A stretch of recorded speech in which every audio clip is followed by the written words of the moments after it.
what now? When I was younger, when I was a kid, I was this big fan of James Bond Jr., the cartoon. Oh, and yeah. I wanted the toys and the action figures. And so one day my father comes home from work and I say, "Can we go to Toys R Us? I like to pick up these toys." And he said, "Yeah, get in the car, let's go." So we're driving it. I buy the toys and I come home and one of the toys came with a VHS tape, I believe, but I may have had it on tape, at home. So I'm put the tape in while I got these action figures, and he comes by the room and he hears the theme song, and he stops and he comes in. He says, "What did they say?" And so it's James Bond Jr. And he says, "No, but," and he listens to the theme song. He says, "He's his nephew?" And I'm like, "Yeah." And he says, "Well, he can't be a junior." And my mother's like, "Calvin." And he's like, "No, he can't be a junior. It's impossible. I can't name my son Johnny Grant Jr. because he's not from my brother can do that. I can't." And he says, "Unless James Bond screwed his brother's wife," which I don't put past him. And I remember, if you're listening now, we just want to remind you that we are TVMA. Yes, I just remember, we're going to go a little deep into James Bond lore here. I just remember my mother trying to shut my father up, and she dragged him away to my room. Right. And he's telling me like a madman, he can't be a junior. He can't. It's impossible. You're trying to apply logic to a cartoon. Don't do it. Exactly. Don't do it. Well, you're trying to apply logic to James Bond. I mean, good point. So I guess cartoon. Come on. I guess James Bond Jr. isn't canon, but hey, it could be. Who knows? They could really. No, they just call it the Kingsman now. There you go. There yeah. you go. And they definitely would have sex with your so like Kingsman would be the canon version of James Bond Jr. now. Yeah. If you watched it today, you'd probably want to shoot it out of a cannon. Well, I've never watched it, so I wouldn't know. I just know that it's just it's kind of crazy, go nuts for what I've seen. So, hey everybody out there, welcome in. This is another episode of the Sunday Funnies. We are here at the 17th of January, 2021. I am your host, Randy Zimmerman. I am a longtime alternative and independent comics creator, writer, and whatever. I've done everything in the direct market that you can imagine outside of cosplay, probably. And and the morning's young. And the morning's young, yes. Well, depending if you wear your other hat, you're doing Eminem cosplay. Oh, there we go. Not the real thing, but an uncanny simulation. I've got a stocking cap. Just DJing in the background. I got a stocking cap where I look at myself in the mirror and think, man, that's a gnome. Oh no. So maybe I am cosplaying. Anyway, I am here joined by our co-hosts, Mr. Varian Grant and Daphne Lage, and our special guest, Brian K. Morris. And Varian, why don't you introduce yourself really quick? Hello, everybody. My name is Varian Grant. I'm the founder of Indie Vote Media, LLC. I've been making comic books since 2008. You can find all those comic books on my lovely comic vine because I got more to do. I swear I got more comics in me. But yeah, I'm here today to ask the questions that everyone on this panel is far too educated to ask. I'm the one that asks the dumb questions. Daphne, introduce yourself. Hey, so hi everyone. My name's Daphne Lage, and I'm a cartoonist, illustrator, and comic book artist out of New York. I have been self-publishing comics since 1992, and I am known for my funny animal fantasy Tall Tales and my medieval drama Ego Raven, Heir of the First Unicorn, now currently on Kickstarter. You can read both my comics at Tall Tales, TAILS online.com and egoworks.com, EGOWORKS.com. And you can watch my videos on how I make these comics on YouTube at Daphne Lage, LAGE art. Lots of spelling. And like I said, we have our special guest today, Mr. Brian K. Morris from Rising Tide Publications. Brian, introduce yourself. Thank you, Randy. I am, as he said, Brian K. Morris, so I'll verify that for him. I publish novels with a comic book flair, and I also write and publish comics. I'm latching onto Eric Hawkins' coattails with this one. I had a story in this one. Also, I'm a broadcaster Monday, Wednesday, Friday. I do an interactive talk show called Nevermind the Furthermore. And on Tuesday nights at 8 p.m. all times Eastern, I do Clever Tile Pending, where we interview people and talk about creativity and the business behind comics. And I'm really glad to be here. And we're very ask the questions that are too dumb to ask. I answer the questions when I should keep my mouth shut. So That's what makes it fun. exactly. It's like somebody asked me one time, said, "Do you ever think about what you say before you say it?" And I'm like, Not at all. Straight line between the brain and the mouth. No filters whatsoever. That happened. I'm trying to help my son with that because the other day his mother told him, come wash his dishes. And he said to her, why don't you wash if you have a problem with it? Okay. Are we at that lovable age already? I'm so happy. A while ago. I'm so happy that they have the insurance has this handy app I can check to see if he's still current on life insurance. Yeah, go ahead. He's good. Yeah, wow. If I said that to my wife, we'd be having a memorial show to me. That's why we own a dishwasher. Yeah. So that's a question that never gets asked. I as a kid, I made a comment once. I thought it was a funny joke. My aunt's name is Pearl Moore. Uh-oh. And I made a joke because I grew up, we didn't have a dishwasher in the house. And my mother's thinking about getting one. I said, why get a Kenmore? We have Pearl Moore. And that did not land very well. Yeah, I would say. It probably did, but on your face. Yeah. Yeah. That was good, though. I like that. Yeah. Wordplay. Well played. Yeah. If you were like my mom, she had the fastest hands I'd ever seen in my life. Yeah. Yeah. Just look at her funny. She'd know what I was thinking. Whap.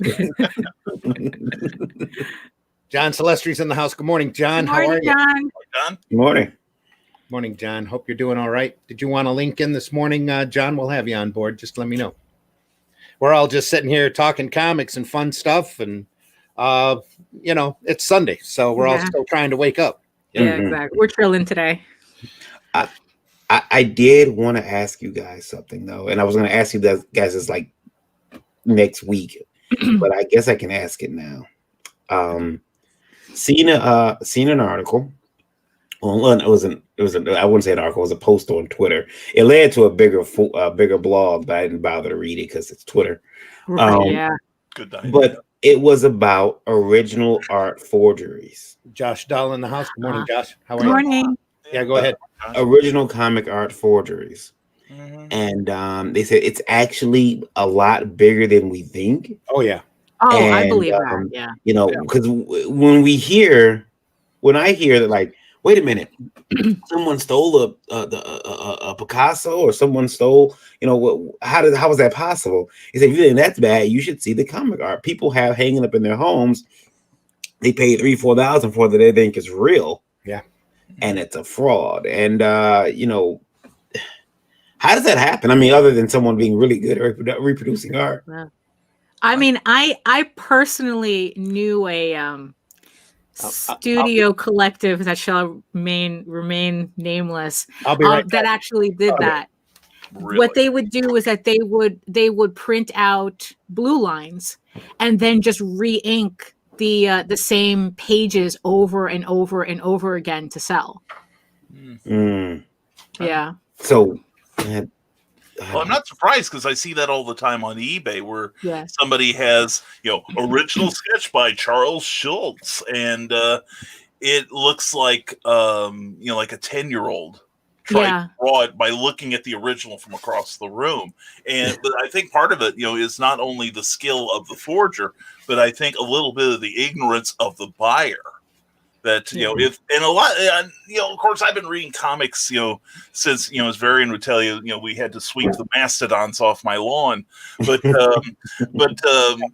you learn to recognize certain classic styles, even if they have evolved. Ooh, that's a pretty one. That's pretty, Randy.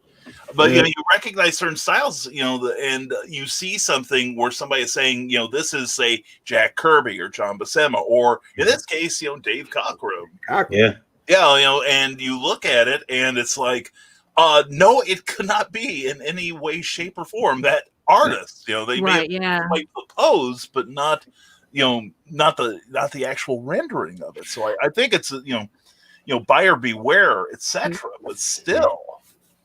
Yeah, there was for the longest time, especially at sci-fi conventions, there was a particular the artist's names escape me, but he did Hirschfeld. It was a Hirschfeld portrait of the Next Generation cast. Yeah. And for some reason, every time I went to a science fiction convention, there was always people selling forgeries of that piece, but not just like a photocopy, like someone with a stroke, copied it, like it looked really bad. And people were still like, they had it all gallery framed and everything. And I'm like going, is it me? It's like, is this can't possibly be a Hirschfeld, but it was a staple at these shows. Now, Randy just showed $500,000 worth of original artwork. Right. Oh no, Randy didn't. Randy was at the Great Lakes Con or Grand Rapids Convention. Was walking by a retailer and he had all of these original pages laying out on top of the boxes. And I stopped and I went, "Oh, that's the cover for Amazing Adventures 18. What the heck?" And I'm looking at it and going, "Oh, it's pretty. It's got the whole paste up. It looks like it's original ink. You should see this. It's amazing." It's got all of the old paste ups. You can tell it was pasted up. The Killraven's head had cut out, and it's a big book for me when I was a kid. Oh yeah, yeah. This was like the book that you always remember. Just perfect art and all that. And I'm looking at it, and I'm like, "Oh, that can't be real. You wouldn't have that out in the open, would you?" And I'm looking through, and he's got all these other covers. And I ran across the X-Men cover. Again, this book is very memorable to me. And I'm like looking at it. It's got all the paste up. It's got Dave Cockrum, all these notes written out, rush, because Dave's always late. It's got all these great notes on it and stuff. And the reverse on the... Man, that inking holds up like nothing, doesn't it? You can look at it and it looks inked. It looks like actual ink. And I looked at him. I went, "These pages are awesome. What are you asking for them?" He goes, $20 a piece. Yeah, if you don't know what you have, right? Yeah. It's like Antiques Roadshow. He goes, "Turn it over. This is a repo." Oh, there you go. Oh, interesting. He knows a guy who is able to kick these out, and for $20, you can literally get the cover that you've always wanted, that you can frame and stick up and boast to your friends that I got this cover.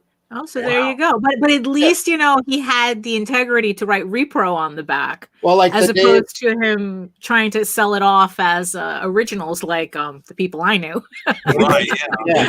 Wouldn't like the old art, Randy, have like a stamp or something from the company in like Marvel or DC's case? Not necessarily. Well, that's true. The old Jack Davis cover here has got Zipatone, white Zipatone in the background. Wow.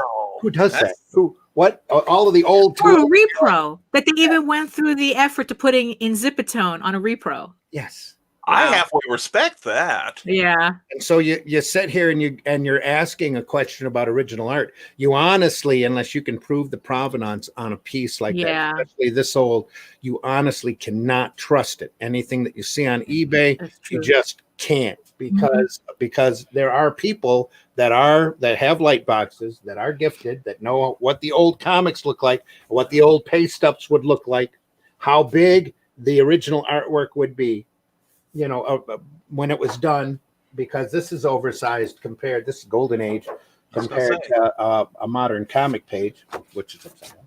All right. But when I looked at him, and I'm looking at it and going, "Holy crap, these things are real." You had us fooled for a second. Yeah, seriously. And they're not. And when you hold them in your hands, you swear that they're real too, but they're not. They're reproductions. So you can't, when you buyer beware, when you're on eBay and you're looking for original pieces, you sure better be talking to the collector who bought the page or got the page in the first place. If it was handed down by somebody and handed down and handed down and handed down, right? Quite honestly, I would not trust it. I would not. I hear you. Yeah. Because the market is so delicate and it is so easy to mimic. And you've got a lot of artists out there now that do commissions copying different covers. Yeah, Definitely. Doing mock-up of different covers. And when you look at them, you can't tell them apart. And you get somebody who knows how to do paste ups. I had a Conan 6 cover also, and it had a whole section of it cut out and reproduced and paste back on over top a treasure chest. And it was just beautiful. And you'd swear it was original. I wouldn't know the difference. And I've been in this business for 30 some years. Right. If that guy hadn't said $20, and I'm like, what? Yeah, no, for real. For real. So needless to say, he got about $100 of my money. Yeah. Because to me, those were worth $20 a hit, even if they're reproductions. Right, but in the end, you did understand what you were buying. You weren't buying them. Yeah. And the person who was selling them was very upfront and had repro written on the back of every piece. Yeah. Just so you knew. But not most, but there are some eBay sellers out there that aren't remotely that honest. Yeah, no, not at all. And the thing is, and usually like a big tell is that if a piece, you're looking at a piece and it makes you question, like, wow, why did we think this artist was so good? It's usually a fake. Yeah. It's usually like a bad tracing, because that's usually what rings my bells. It's like, really? Yeah, and I'm looking at this. Yeah, and I'm looking at the stuff that Randy just showed, and maybe it's like my 60s liberal coming out in me finally. But I'm looking at that going, why isn't that guy taking those pages to a publisher and saying, look at the styles I can draw in? If you're looking for somebody who can ape like layouts like Gil Kane or inks like Dave Cockrum, I'm your guy. I think that has a lot to do with the fact that those companies won't pay for those styles. That he probably makes more money being commissioned to do pieces in those styles than a company would actually pay for.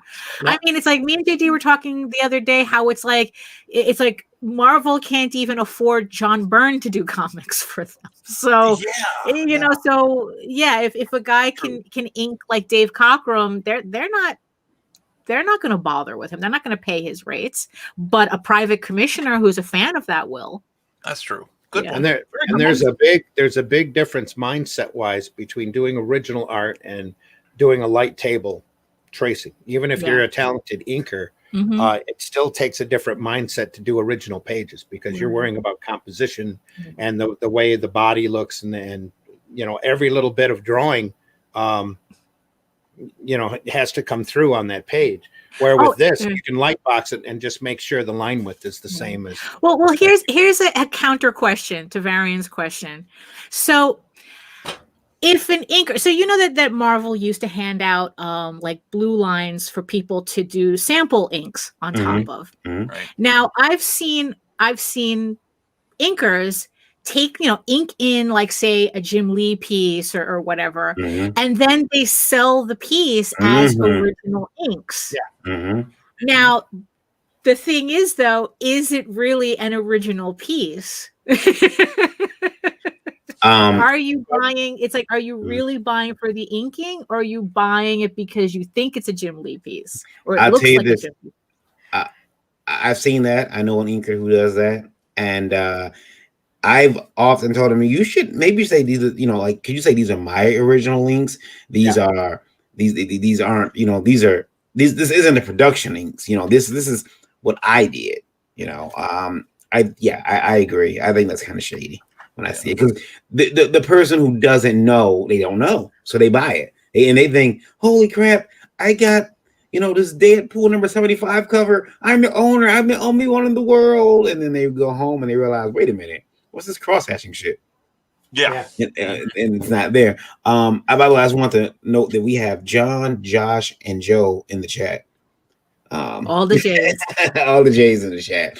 Josh Dahl said good morning. And Josh Lestry had said, Randy. You want me to put that up? John Celestri says, when verifying an original piece of art, you have to be able to distinguish the development stage in an artist's career. See, that's too much for me. Oh, you know what's funny? I do have a question for that maybe John Celestri. Speaking of collectibles, so for Christmas, JD blessed me with a beautiful, beautiful animation cell from The Secret of Nim. I mean, literally, it's like I see the cell, it's Jenner, I can hear the scene in my head. That's just how. And it's verified by the Chuck Jones Gallery in California, so we know at that point that it is an original. However, years ago, at a furry convention, I bought at the time what I thought also was an original cell from The Secret of Nim. It had both Justin and Jenner fighting, and I have it framed. It's a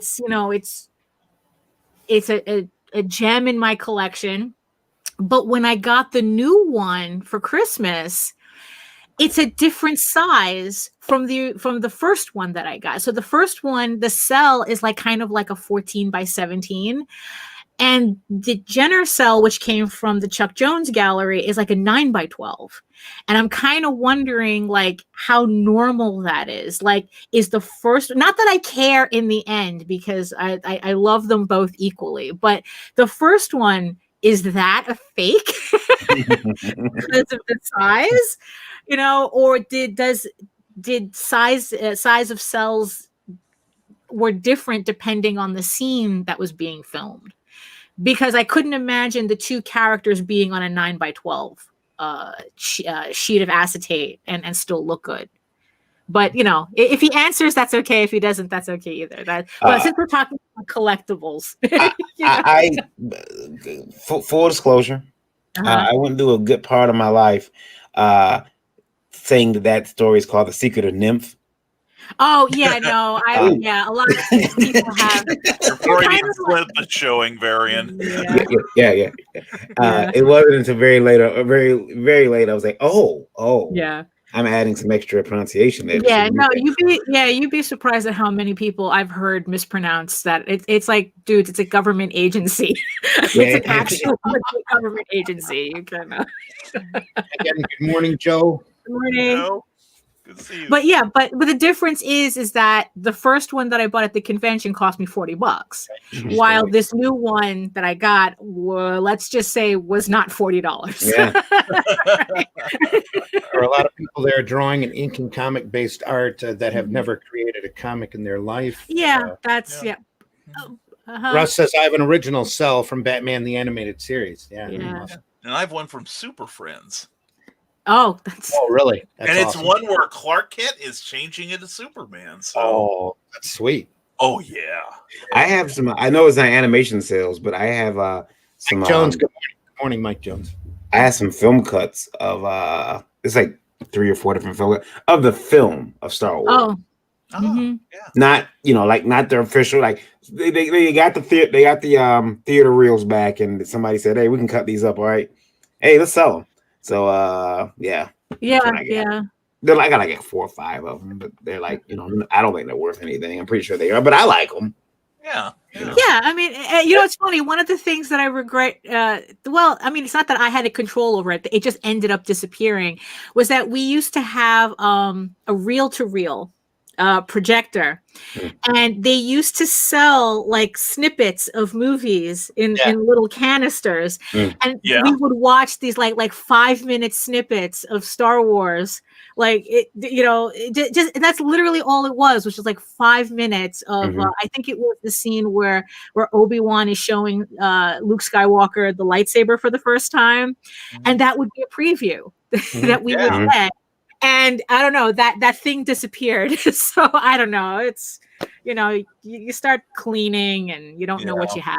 Right? Well, back in the day, I remember, and I bought one of those little cheap film editors with the little cranks. You had to, we had that like too, that. yeah. I think those Black Hawk Films used to sell like 5 to 10 minute 8mm reels of like classic serials. Yeah. And I used to have like a couple of the Zorros. I remember that was the first place I ever saw the Captain Marvel serial. And it's it's kind of distressing to realize that you can tell a cohesive story that like 40 years ago took 15 weeks and about an hour and a half to tell, and you could boil it down to 5 minutes of solid story in that thing. I was, after I started writing professionally, I went back and found one of my reels and looked at it and came to the startling conclusion of how much padding there was in those old serials that I love so dearly. I had my parents had a silent projector, 8mm. Oh, yeah. And I rented the entire Tarzan serial from the library on 8mm and hooked it up. I'm sitting there watching it going, that's not Tarzan. That guy's fat. Yeah. Look at that guy. Doesn't look like Tarzan at all. Yeah, I remember that. I was like growing up on the Jesse Marsh and Russ Manning Tarzans, with the loincloth and beautiful flowing hair, and just looked like it came out of a Clairol commercial or something. And then you see like the Elmo Lincoln Tarzan. Yes, and he looked like the guy who would be traveling with a cheap carnival. As the lion tamer, except the lion is some dude in a cheap lion suit. You can see his butt through the back of it. So, man, setting up that projector was like an event. Oh, it was like defusing a bomb. You had to weave it all through the thing. Oh yeah, I remember that thing. I sucked at AV Club. Yeah. Remember getting the official screen in the mail and taking it out and setting it up for the first time. Oh, that was great. We had old Woody Woodpecker cartoons. We had like Daffy Duck cartoons. Yeah, love that. Yeah. And now we have the audience going, they had what in their house? Yeah. I'm reminded of at this point I'm reminded of a YouTube video my wife found last week, and it's one of those where they took some kids who were I think still in high school, early college, and they handed them a rotary phone. And they looked at this thing setting in. Absolute horror. It's like, oh my god, what do I do with this thing? And you're thinking, if we are trapped in a horror movie, and the only way to summon help is a rotary phone, these kids are doomed. Right. Well, the rotary phone, but the instructions are in cursive. Oh yeah, exactly. Yeah. No, for real. I'm gonna die. I have a friend who's constantly telling me, man, remember when you could go in go in your family's living room and you pop the Betamax in? I'm like, a what? Yeah. And I don't remember Betamax. That was before my time. Yeah, no, I think we had one. I think we had one, and it didn't last long before VHS took over. Yeah. I got a used Betamax when I got divorced and had a huge milk carton full of tapes that I used to love to watch. The original V series, almost all the Johnny Quest episodes. I recorded off of television. Yeah. And that's one of the more fond memories of me living in this sinkhole of a apartment that I had somebody break in and take the machine and all the tapes. Oh no. So hard, so mad. Well, that's the thing. I found out there is still an active Betamax culture on eBay that they basically just they basically trade parts with each other. Yeah. And I think there are some tapes being made, but just between them. But it's just surprised to see that. Yeah, we have a so-and-so piece for a Betamax, this little gear that goes into the thing. And I could just imagine, I wonder now that I say that, I wonder, now that we're doing more with 3D printers, if they could replicate some of these parts to some of these old things and just keep the machines going that way, a part of our history. And I just remember when I was a kid, you watched it then and there because you couldn't be sure that they'd repeat it ever again. That's how I wound up seeing things like Tarzan in New York, all those unsold pilots that the networks used to run during the summer just to fill up airtime. And I remember seeing a thing with Granville Van Dusen and Morgan Fairchild, and it was an American version of the Avengers, Steed and Peele. But they weren't Steed and Peele. It was called Escapade, and you can find the opening on YouTube. But I would love to see that episode again. But it was one of those things. Unless you had, but this was before a lot of people had commercial VCRs. In fact, I remember the first thing I ever had recorded was it was the Three Doctors. Yeah. And back then, back then the VCRs had come down to a price of around $750. Yeah. The individual VHS tapes were like $80. Yeah. So, yeah. I was selling. I was had working my at boss record it for me because I knew I'd get one day. So I was working at a bookstore, an adult bookstore where we used to have preview booths. That's how I ended up with the Betamax machine. Is that it had gone out of style and been replaced with VHS machines, where guys would come in and pay $5 to go back into a private room and sit there and watch a adult film. But we used to sell VHS tapes just when they were brand new for $125 a piece. Because I remember the day somebody came in and bought Patton for $125, and I'm like, wow, that must be a really important movie for you. See, I don't remember any of that. Just because you're a baby, you're a newborn. Yeah, I remember VHS tapes being like 12 to $15. Right. Yeah. And then there was DVD. Right. And that's what I remember. I still have a promotional VHS tape I got from I think I fell into it from DC. I think they were offering it through the retailers a long time ago, where Alan Moore was talking about Swamp Thing. And they asked him what was coming up, and he said he was working on this new thing called Watchmen. I kind of think JD has that VHS too. Yeah, and my favorite line from that was where Alan Moore was talking about the fact that one issue of Swamp Thing got dumped by the Comics Code Authority, which again dates us that we can remember the Comics Code Authority, and that it meant something. It had teeth. But he had got this little twinkle in his eye when he was talking about, well, I just forgot that you Americans still have these taboos against incest and cannibalism or something like that. And I'm like, he just looks so happy when he's talking about all these terrible things he's writing about. So, but I still have that, and that was my first article for Back Issue Magazine from Tomorrow's. I was transcribing interviews at the time, and the editor Michael Urey said, "Well, we need something from the Alan Moore era," but Alan Moore would not give an interview to somebody like us. And I remember I had this tape, and I actually remember where I put it, and I told him, I said, I will give you an article, give me a word count and a deadline. And I spent all afternoon, one Sunday afternoon, watching this thing over and over, taking notes and taking my little digital camera and taking screenshots and everything. And that was my first article for Back Issue. Wow, that's cool. Yeah, it was fun. And he also said you have a 500 word count. You have a 500 word limit. And so I made sure that I edited down to 499. Just so he couldn't bitch at me. So, Randy, I seen that John had asked Daphne, do both cells have registration holes? That's the thing. I don't remember if the first one does. I'm pretty sure it did, but I don't remember because I had it framed, and it's like I was just so excited to see it finally framed because I had it in storage for like 20 something years that I don't remember. Might have been trimmed down. Could be. Yeah. I mean, yeah, but like I said, it's yeah, like it's like I think like the end result is still the same for me. They're both my prized possessions, but the size difference really threw me off. Yeah. I sent John a link. He might come in the second hour. So we might hold off our animation questions. Right.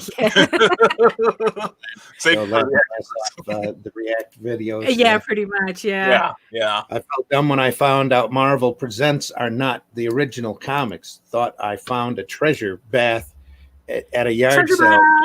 I knew it. Yeah. Some of those old reprints though are amazing. I still have I still pick up the Marvel collector's editions and the old Marvel tales. They're just great old stuff. Yeah, and some of those issues also had some original material too. So you're in there, yeah. Oh yeah, Laserdisc. Like You know, I guess like until everyone realized that they all started rotting away. Yeah. After like 3 years or something. Yeah. Yeah. Is that what it was? That's what chased the format off? That's what I remember. That's what I remember. The big complaint was that people were saying that it's like that laser disc rot was a thing. Huh. You know, that they just were fragile. Degrade after a while. Yeah. Yeah. kind of like film. You know, Mhm. I grew up in a very small town in Illinois, and we had a theater that had been open in the 30s and 40s, closed down, Mm. and then reopened briefly in the late 60s when I was a kid to enjoy it. And what kind of discouraged people from going to it was they found some canisters of what are called nitrofilm, where Ooh. the chemical leaches out of the acetate, or film stock and everything, and becomes highly explosive, and even jostling it will set it off. And they I'm trying to walk to school, and the police have cordoned off this entire block of the downtown, and finally found out through the grapevine that somebody had found like about 6 or 7 canisters of this stuff. And could potentially have taken out half the town, it sounded like. So people were a little reluctant to go back into that theater after that for some peculiar reason. Science. Chickens. Yeah. Tristan, I remember one time at the adult store when we saw a superhero porn movie. Hubby said comics are going mainstream. We laughed at each other, and now look back, and if we only knew. Yeah. Well, there was a spate of so I hear. Not that I've done any research into it. But of parody. Not that I've heard. I read a lot on the internet where you can get all the truth. But no, I remember reading or seeing a picture, a film of Batman, but it was based on the '66 one, and they made the guy who played the Joker. He was normally clean shaven for his roles, but they made him grow a mustache, so they'd have to paint over it like they did Cesar Romero's. Yeah. It's always funny to see how sometimes the porn parodies are more accurate to the source material. I will say this. Those parodies, they do actually have decent. Remember, plots. we're live. Yeah, Go ahead. they do have decent plots. I kid you not. I watched one with the wife, and I fast forward past all the adult scenes, and the plot was still there. In fact, they started reaching into the comics, pulling out stuff, and I'm like, that's funny. Oh, this part, it was actually fan service. They could have took all of that out, and it would have been a fan film. Yeah, seriously. I saw Man of Steel. Actually, I saw the Man of Steel parody, and the acting was really, honestly, it was really good.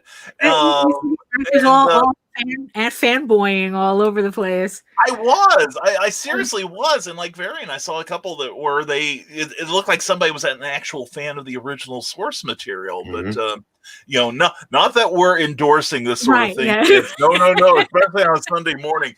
Look at how we turned out. Right. Yeah. There's your cautionary tale right there. It's like, oh my God, I'll be wearing a fez. God help me. There was a movie, I think it was called Wonder Girl when it actually came out, but it had first come out as Supergirl. That was a very adult film. And DC had gotten a hold of them and sent them a cease and desist over the imagery because they had the Diamond S. She was wearing a Diamond S on her chest. So somebody went through the original film with a Sharpie or a magic marker or a felt pen of some type, and they scribbled out the logo that was on her chest. Wow. So whenever she was in her outfit, which happened at times, a few times she was in costume. This guy didn't work. Randy's trying to say this guy didn't work as hard as you think he might have. Yeah, well, he did. It probably took him a day to do everything because it was right. You had to go through frame by frame. There was a squiggly jumble on her chest all the way through the film. It was just amazing. Don't do it, Daphne. Don't do it. No. Nobody was paying attention to that anyway. Everybody was waiting for her to get out of the outfit. Yeah, true. Yeah, and he's probably breathing a sigh of relief. Oh, here's 20 minutes. I don't have to do anything. She's got a live alien on her chest. Yeah. Yeah, I'm glad that that went that way. Very annoying. Were you worried for some reason? Why do we invite Brian for this show? Oh dear We know God! we're I on see the the train air. heading We're towards that curve there. Trying to No, get we're talking about collectibles. trying to get monetized around here. How comics have influenced other media. Yeah. Yes. They have, and I recall when I first noticed that comics were starting to become a little bit more mainstream, for me anyway. When I went to the store, and actually it was a Blockbuster, and they were selling special repro, basically art framed comic book pages. Oh yeah, Hmm. yeah. And I'm like, but the thing was they were all colored, but they wanted top dollar for them. Wow. And I'm like, this is $60 and this is just a print. And they're like, well, it's framed. I'm like, and the cheapest frame you can find, I can if I bite the side of the frame, I'm gonna leave teeth marks. That's how soft the wood was. I still bought it, but That's not kind of twisted here. You know? yeah. You weren't that outraged. Just enough. I did not buy this, but I'm going to. I'll show them. Yeah, Do you still exactly. have it? Do you still have it? Yeah, exactly. I've tried not to put it up. My wife puts it up. She puts it right by my side of the bed to remind me of my folly. Oh. She calls variance folly. The time you bought that $60 print because it was framed. Yeah, from Blockbuster. Yeah, the frame. Yeah, the frame was probably like $50. It's the Hulk versus first time the Hulk falls to Abomination. It's the cover. Oh, okay, yeah. And yeah. But the bad thing is that like 5 months later, I could have got it free if I bought the Hulk, the Edward Norton Hulk movie from them, the Blu-ray. I could have got that for free. Wow. They were having a hard time moving them then. Probably. Yeah. Giving them away after a while. Say we only sold one. Yeah, Yeah, that's true, right? Complain about the price. Weirdo. So that's for weirdo. Said he could bite the frame. $50. Yeah. But the comic book memorabilia is nothing new. I mean, I've seen pictures of old Superman toys and stuff. Randy and I, Brian, do you guys remember some of that early comic merchandise, or was it hard to find? Now that you mention it, I don't remember. When I was a kid back in the 60s, having trouble finding something that had a superhero theme to it or images from like Superman, Wonder Woman, eventually the Marvels. I never really had trouble now finding stuff that appealed to me. That's the catch. That's the catch, Yeah. and some of it was, kind of quirky, like Marvel, in the old gumball vending machines. That Marvel made these series, and I swear that the comic books were no larger than probably weren't even as large as a postage stamp. Wow. Yeah. And they read through them, and there's a real story in there, an original story. There's a collector's version of that out now where they blow it up. They blow the book up so that you can see it, and it's hardcover, and they're all in slipcases. They've got the entire set available on Amazon. There's 6 books in all, and then there's a 7th book included in the slipcase talking about the history of that. And I'll doing that. And I'm gonna have to go I'm gonna have to go look for that because I seriously I love those things. Mine last week. Oh wow, how cool! Yeah, and the artwork in there is atrocious. Well, it is. Yeah, but it was only literally. It was But as a kid, that was the thing. You'd see one of those, and I got to the point where whenever we were walking out of a store, I was looking at all the 25 cent gumball machines, trying to find one of those that had those books in it.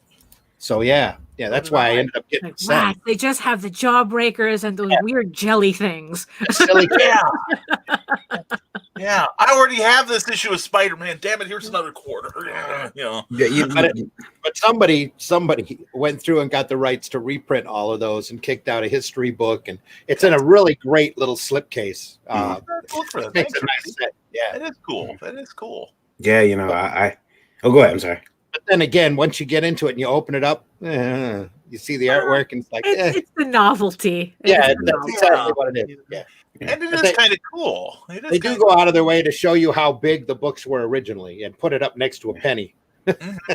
Yeah, You know, it's getting kind of hard to find those candy machines now. A lot of stores are taking them out, not just because of the bug or anything, but a lot of them are taking them out. Like I remember they used to have you can go in there, you can get Skittles or M&Ms, not so much M&Ms because they melted, but matter of fact, there was the Dollar Tree by my home used to have one right outside there, stickers and candy and still does, Then the comic book store that I go to, they had one. They took theirs out though, and it was full of candy. One side had Skittles, one side had Jawbreakers. He had to take it out though because he kept getting this strange letter from Mark Wade about the Jawbreakers candy. He had to come out of there. You missed. Work on your timing. Yeah. Glenn said, "Ready? You want to read this?" I got it. Okay. We had a really cool gumball machine. For the longest time at our Coney Island, that you'd pay your 50 cents or quarter or whatever, and the Jawbreaker would come down and roll. Oh yeah. Beautiful machine. I mean, so what is it? It's just that nobody carries change anymore. I mean, or just I don't. I empty my because pocket. I don't either. Yeah. Glenn says I used to go to a comic shop in the 90s in Manchester. Every time I went in there, the guy asked if I wanted to go downstairs. Oh. I left several times puzzled and a little had a fearful. special episode about that. He went to the basement of boy. Yeah, go on. In fact, I wasn't going to go back until I saw a Cap book in the window I had to have. Then when I went in, the guy was coming up the stairs with a pile of adult books. That was what the guy meant. Gonna take you to a special room. It's happening with special people.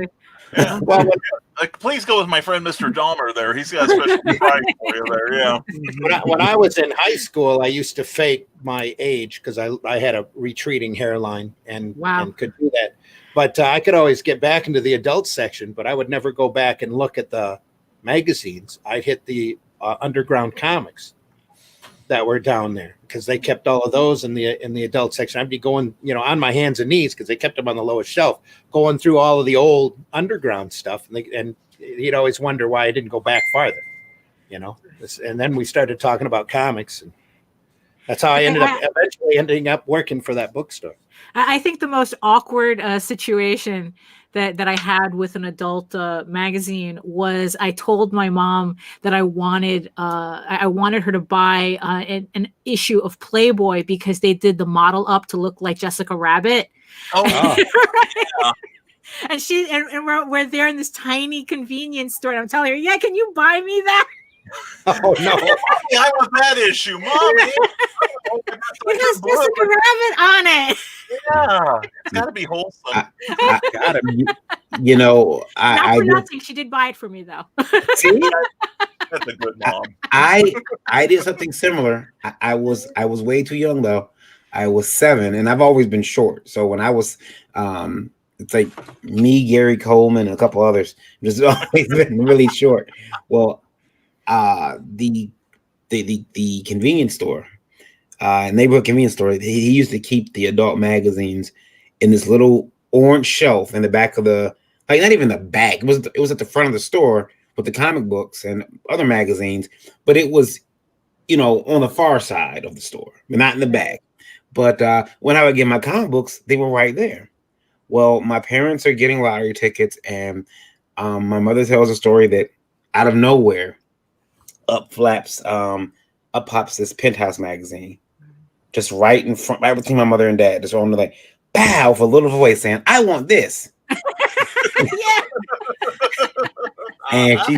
And the cashier was like, he was shocked, and my mother said he leaned over the counter like, "Who did that?" And when he realized that I could get to the magazines, the next day they were put up high on a very high shelf where I couldn't get to them anymore. But yeah, I want the Penthouse magazine. I don't know who was on it. I'm like, no one bought it for me. You could have bought it for me and kept it till I was 18 here. Now you can find it. Yeah. You know? Yeah. Well, you see, by that point, I was already like kind of I was already familiar with, you know, everyone's, you know, my dad's Playboys, you know, but the thing is, I was mostly in it for like the Annie Fanny and the you know, all the cartoons and stuff. So Jessica Rabbit wasn't really that unusual for me. Yeah. Yeah, I was one of those guys that when I could finally like buy Playboy and such on my own, I was mostly reading. You know, the first thing I would go through would be like the cartoons. Yeah. Playboy had the absolute best cartoons. Yeah, you know, I mean, they were gorgeously rendered, and you know, they had that little like gremlin lady that you had to find. You know, it's like, you know, this little. Yeah, I just kind of remember this little watercolor like playmate that you would find in the magazine. Yeah, the Leroy Neiman thing. Yeah. I want to call her like the puzzles. yeah. It was like a treasure hunt. Yeah. I'm pretty sure that Jessica Rabbit may have done. Like my wife is a big Jessica Rabbit fan too. Jessica Rabbit, Harley Quinn, those characters, she loves them. And I'm pretty sure that those characters have done more. Jessica Rabbit's done more for maybe altering some female mindsets than Barbie ever did. And but just as I'm convinced that Lola Bunny may have created a whole generation of furs. Well, yeah. Because before then you had Disney's Robin Hood, so then it took Space Jam to kind of push the rest of them out. Yeah, and now they've actually changed her design in the new movie. Yeah, I could imagine. Yeah. Russ says so. Annie Fanny isn't adult material. Annie Fanny isn't porn. Annie Fanny is porn. Well, no, I've never seen that. I have no idea what that is. Yeah, well, the thing is, like the great Tom Lehrer once said, when correctly viewed, everything is lewd. Right, so if you want to consider Annie Fanny porn, like, you know, many people do, go for it. Right. If they'll keep you reading it, go for it. Well, what's funny is like the one cartoon that really stands out in my head that from Playboy that, you know, was I don't know if it was the same. I don't think it was the same artist as Annie Fanny, because sometimes he would just do more general pieces. Right. But it was like this old lady sitting like on the edge of the ring of a wrestling ring, and she has this huge wrestler in her lap, and the caption is, "I caught him, now I get to keep him." I'll tell you, my favorite cartoon, and it's not even naughty, is by Gahan Wilson, full color illustration from Playboy. And imagine this giant parade, and this float is going by, and there's all these neon and glitter zeros on it. And these guys are following it, and they're bowing to it, and they're all wearing these robes with giant zeros and headdresses with a big zero on top. And this one person comes off from the side, taps one of these guys on the shoulder, and goes, "Is nothing sacred?" I just love that. That's like the most brilliant cartoon I've ever seen in my life. You see, so you know, it's like everything else in a Playboy, and this is what we remember. Yeah. I have a question from Indie Boat Radio, but I figure Randy, you want to get to the two statement? There's from Russ and Glenn. Glenn, I got there. My mom found a Playboy magazine. I had in my bedroom. She said, "Why do you have this?" I replied, "I like the articles." She said, so that's what they call naked women these days. Hey, as long as she lets you keep it. That's right. I like your mom. Russ Leach says, "I'm just sniggering at the word fanny." Gnarf. I'm sure it was very deliberate, considering the context. I don't know if I like this word sniggering. I'm not sure that I can. I'm not sure I can make that.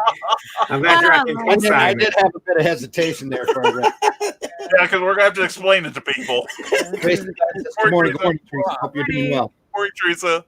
And I saw that Russ Leach said, "Sorry, I'm from the UK." We're not sorry you're from the UK. Right. Yeah. All right. You don't have to apologize to us. We're not the ones you have to apologize to. One of the greatest magazine comic sections, though, that I always read when I was a kid growing up, whether I understood it all, the humor or not, was in National Lampoon. Oh, yeah. Yeah, seriously. You had And they- Trots and Bonnie and the Appletons. oh, that yeah. Sometimes Also you'd did get some Vaughn Baudet in there. Yeah. Oh, and they also had so many great mainstream cartoonists Oh, yeah. and illustrators doing work for the magazine. Like Neil Adams worked for them a lot. Yeah, I had a lot of people point out Zimmerman. Zimmerman, yes. I figured you would get a lot of stuff on that. And he also did one, Dead Man. And it was about a guy who died.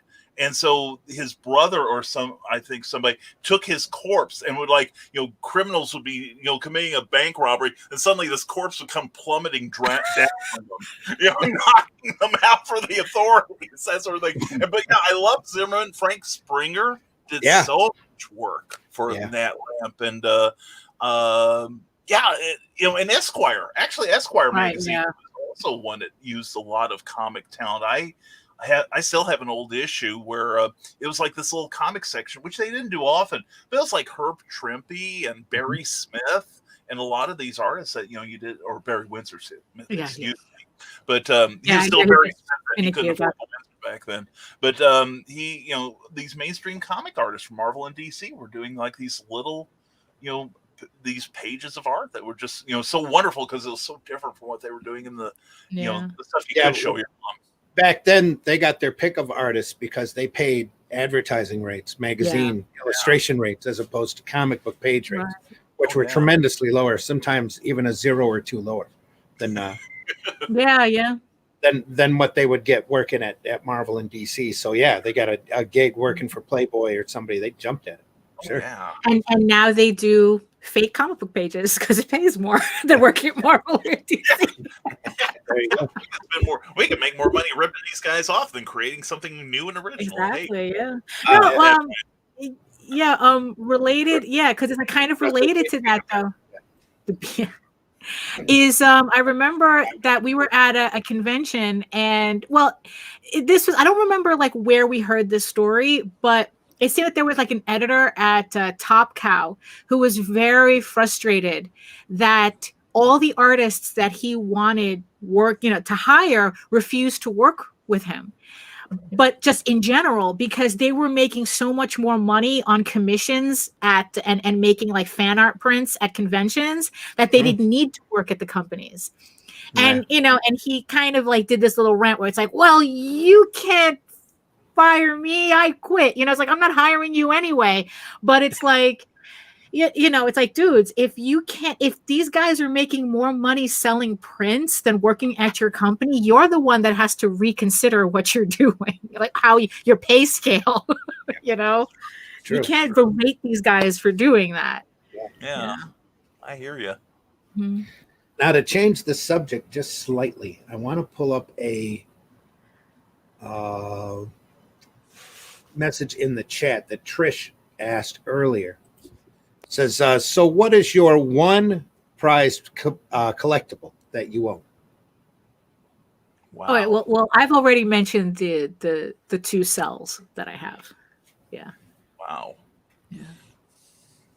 That's me. Brian's in deep thought because he now has to choose one. Yeah, just one. Yeah. You're asking him to say which one of his babies prettiest. Yeah. I may have to have me come back about 2 or 3, 2 or 3 weeks in a row so I can just ponder this question. I'll tell you one. We were talking about original art. And I know I'm going to say a couple of names here that's not going to exactly, everybody going to go, ooh. Mm-hmm. But it was actually the very first piece of original art I ever bought. It was at a small convention in Indianapolis, Indiana. And it was a page from The Deadly Hands of Kung Fu. Okay. It was the Shang-Chi half of it. Okay. Which right now Shang-Chi is probably, more people are probably excited about that. The art was by Mike Vosberg with inks by Al Milgram, who I think doesn't get his props as an artist really, but either one of them, really. Yeah. True, yeah, very true, Randy. But the thing was, what attracted me to the piece, it wasn't like I was a rabid fan of Shang-Chi or of Vosberg or Milgram, although I became big fan of all three. But it was the fact that whoever was copy editing this piece wrote all kinds of snarky comments in the margins. Oh, yeah. And it was a Fu Manchu page too. It had Shang-Chi in a couple pages, but it was I think issue 7 or so where Fu Manchu is overseeing this monster being created on the table, and he's wearing of course the ornate robes and everything, and looking all Asian peril and everything. And all the notes in the comments were like, redraw Fu. He looks like a mad doctor, or he looks like a mad scientist, not the devil doctor sort of thing. And, just all these terrible comments that, I'm thinking any one of these guys should be going into the office and beating the crap out of the editor. And I just love this page with all my heart. Yeah, that was those Kirby pages that I saw at Florida Comic-Con. It's like, and maybe it was the same editor. It's like all these nasty passive aggressive comments in the margins. It would have been about the same time too. Yeah. I can see you can criticize Mike Vosberg, but no, you don't do that to Jack. Sorry. Your turn, Varian. For me, it's. I think getting one of my Watchmen books signed by Dave Gibbons is pretty cool. That's pretty cool. I think that might be the one thing I don't open it anymore because he signed the inside cover. So I don't open it. I have another reader copy now. That one's sitting on the shelf where it'll sit. I've got I've had opportunity to meet some of my favorite artists. So I mean it's hard to pick though. It's like telling me to pick my favorite kid. Pretty sure they haven't been born yet though, because my son loses points every day. Like you're not my favorite at all unless you become rich. Yeah.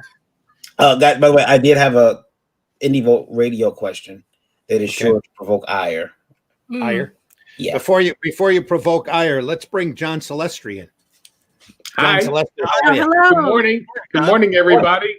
Introduce yourself again to our radio audience, John. I'm John Celestri, aka John the Animator. I've been an animator for now over 45 years.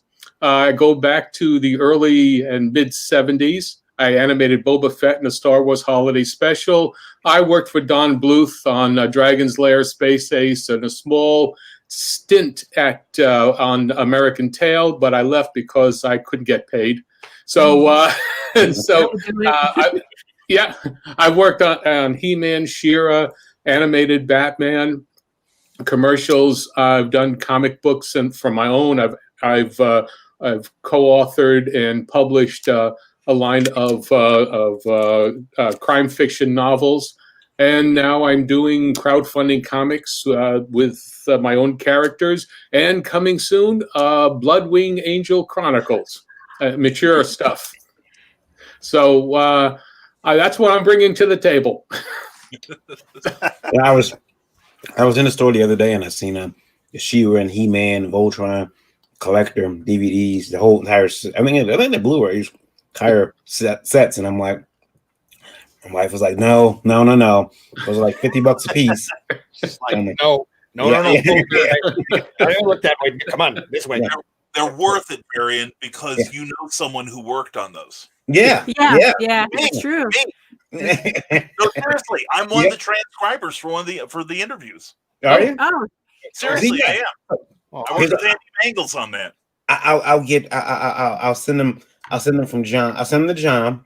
Okay. With your address. Then John will send them to you, and then you both autograph them. Then I can't watch them because they're autographed, and then I can't open the set. But better still, just hang on to them, and we'll have a big convention somewhere in the Midwest. We'll all be there. There you go.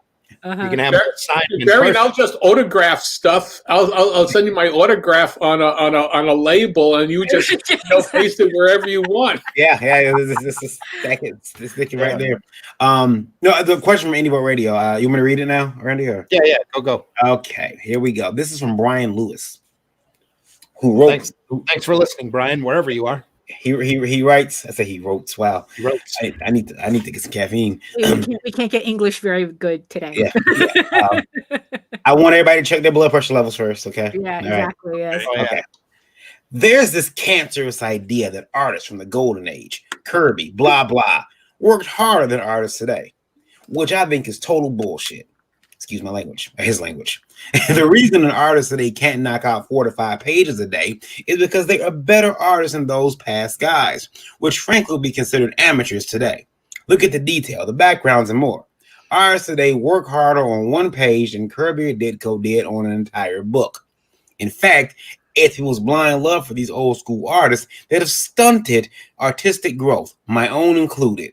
Wake up. There are better artists unsigned, undiscovered, who are better than your favorite quote-unquote legendary artist.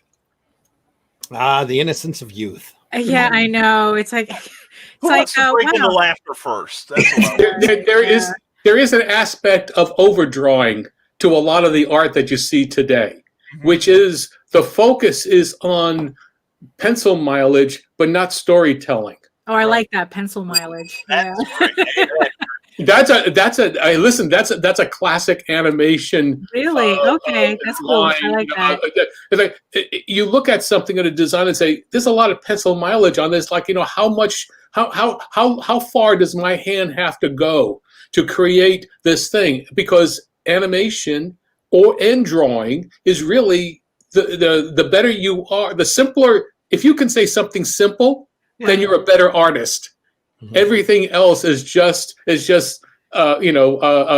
putting frosting on a turd sometimes. I mean, that's it really what it is. So Well, I want to address the part where he's saying that current artists work harder than the older artists. Now, back in the day, older artists didn't have medical plans. They didn't have exclusive contracts. They didn't have percentages, of the sales incentives. Royalties. Sorry to break in, Brian, but nowadays very few artists get those percentages. Anyway, right? In 2018, Randy, don't discourage me here. Don't steal my dream. But no, seriously. And I've seen debates online where some artists are saying, well, I can only do like one book a year. I actually saw this debate, and one of the fastest people there could do a book and a half or 2 books a year if all went well. See, the thing is, back in the day when these guys made like the Buscema brothers, Trimpe, Kirby, even Frazetta started out in comic books. All these guys, they worked harder because that was the only pay they would get if they would get paid. I work for Victor Fox. But the page rate that they were paid for doing the work was the only money they would get for it. So that's why Kirby became such a speed demon. He was trying to put money on the table to support his family. And so he learned to draw 6 pages of pencil art a day.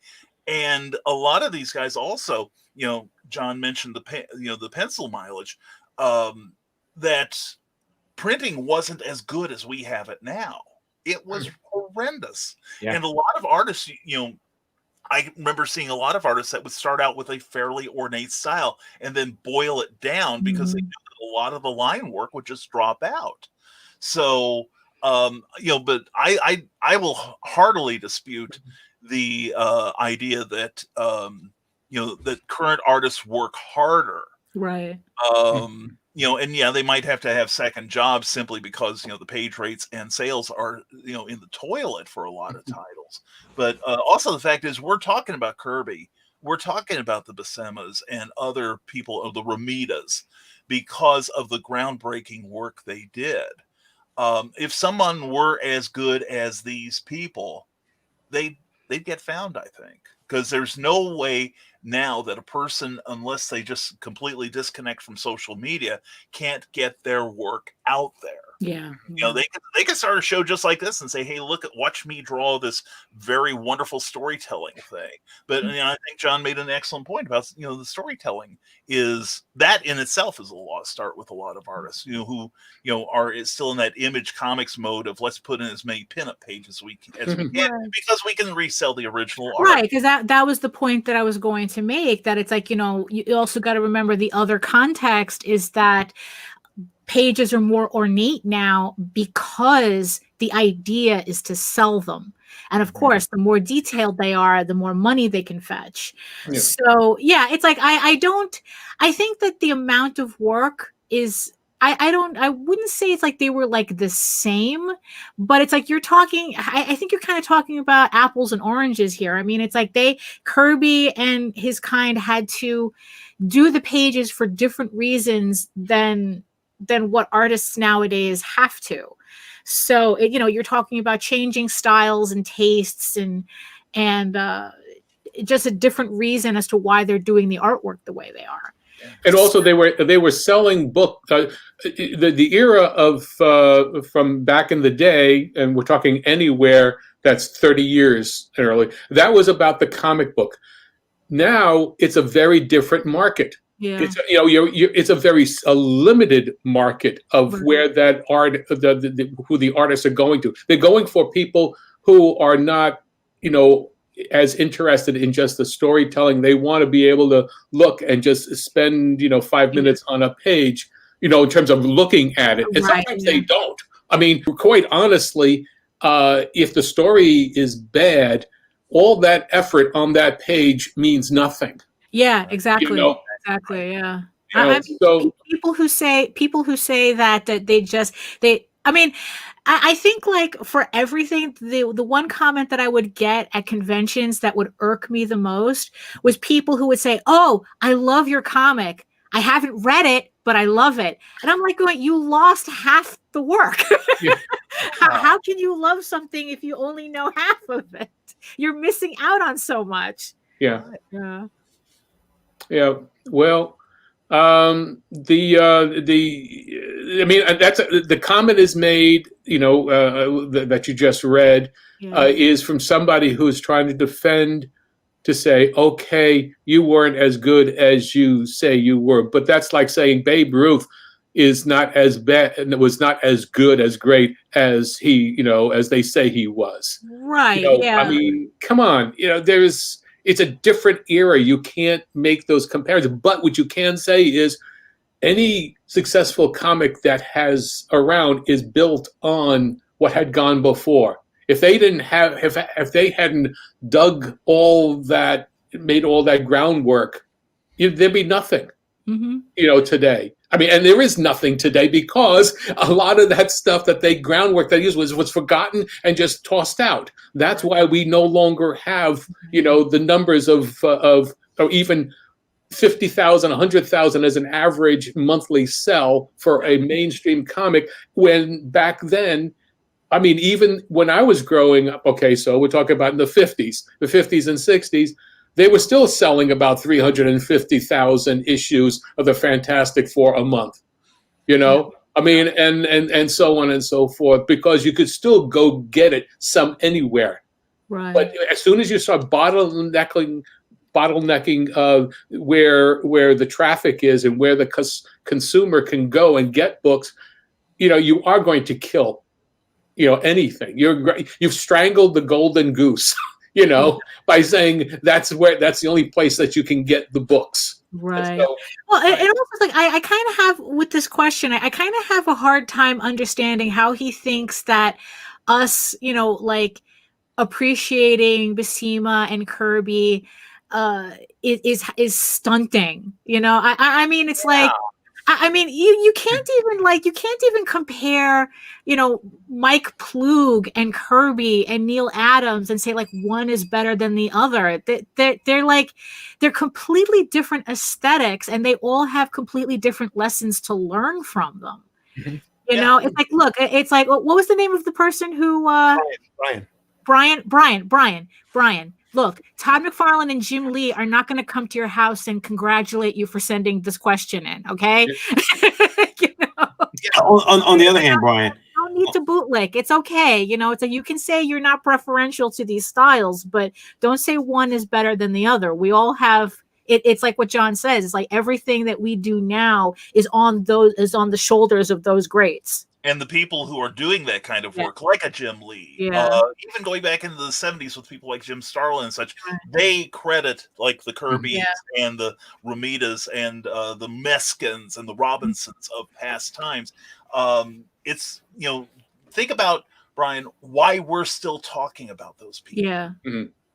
That's the key. And the thing is, though, we're also going to be still talking about Jim Lee and Todd McFarlane 10, 20 years from now. So it's not like people are being like, we're ignoring them because, we're talking about, Buscema or whatnot, and Kirby. So it's like, the question is kind of weird.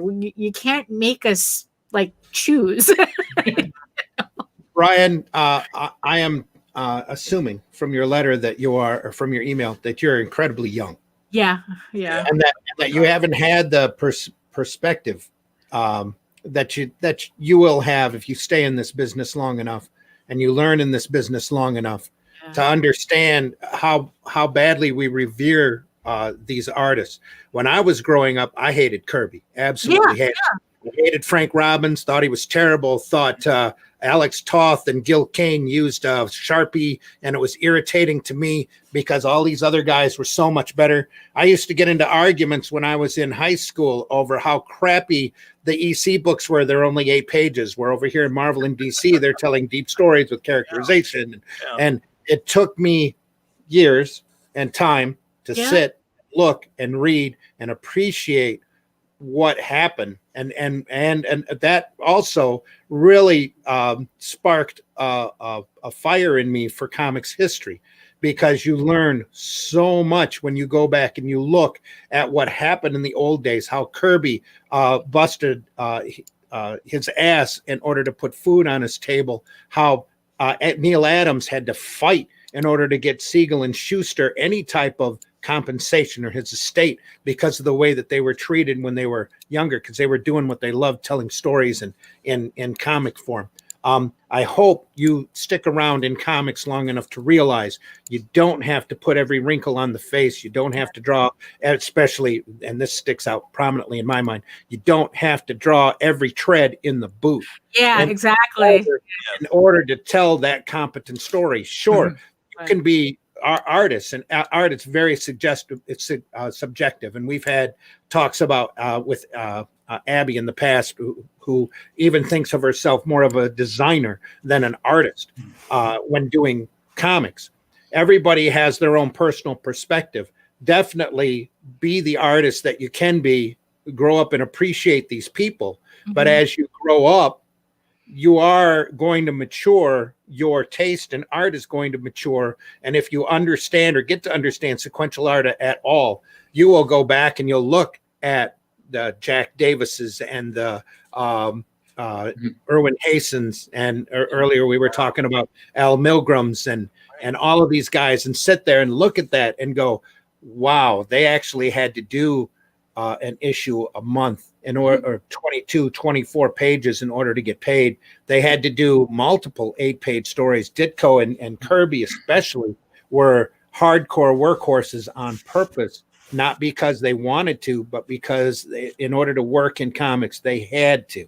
And there's a lot of times that these people, even, and I still can't stand to look at him, Vince Colletta, as an inker, use a crow quill on a lot of Kirby work and just destroyed the magnificence of Kirby's line work. He was able to turn the job around in a week in order to get a paycheck, and he was looked at and leaned on as a workhorse. There's a whole different comic creation mentality that was going on back then than what's going on now. You had to not just find people that could draw, that could tell an engaging story, but the people that really got the work were the people who could do all of that and do it quickly and get it turned in on time. And yet it's very rare that you see artists out there. Even Neil Adams, if you look at it, had a rough time with deadlines a lot of times because he was trying to draw as realistically as possible.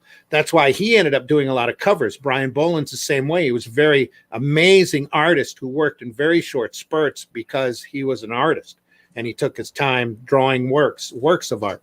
And nowadays, yes, you can take a whole year working on a comic if you want, but 9 times out of 10, you're still punching a clock at Menards. Yeah. You know, you're still flipping burgers, and you're not doing what you love. And these guys all were out there busting themselves over the drawing board. Believe me, a lot longer than you think they did, a lot harder than you think they did. in order to get a check that's a lot smaller than a lot of these guys even now are making, though believe me, the page rates have not really gone up that much when you take inflation into consideration. A lot of these artists are working for a lot less than what these guys were doing. And when you want to talk about detail and how older guys aren't as detailed as the other guys, go back and look at Crisis and go look at George Perez. Oh yeah, really. Oh, seriously. And tell me that this guy who cranked out 5 pages a day wasn't drawing very much detail. Yeah, exactly. You know, also the thing is though too is I think that's kind of like what we're losing with the advent of digital art and everything being done digitally, is the ability to look at original artwork. I guess going back to the opening topic, looking back at looking on actual original artwork and really getting that sense of what it took to make it, because I didn't understand Kirby until I saw those pages with my face, you know, and then it like a light bulb moment was like, oh, now I get it. Like if you ever come to New York, visit Continuity Studios, have the receptionist give you a tour of the gallery, and you look at Neil Adams originals, and then you come out of there and tell me you can say, I don't get what the big deal is. But, you tell me if you can do that after seeing those pieces. As the young guy, which normally gets me in trouble. Do that again. There we go. Looking at originals. There's Looking those at registration originals. tags. Yeah. You know. Yeah. Nice. I was gonna say, as a young guy, I gotta give credit because we have a lot more tools today than they had. Nowadays, if I accidentally make a head too big, well, it's a layer. I can get in there just the size of the head, shrink it, make this hand bigger, move his character around. I can do all these things that I could not previously. I have to go redraw. They had to go redraw that. So they were on a timeline, and they knew they had one time basically to get this image right. Yeah.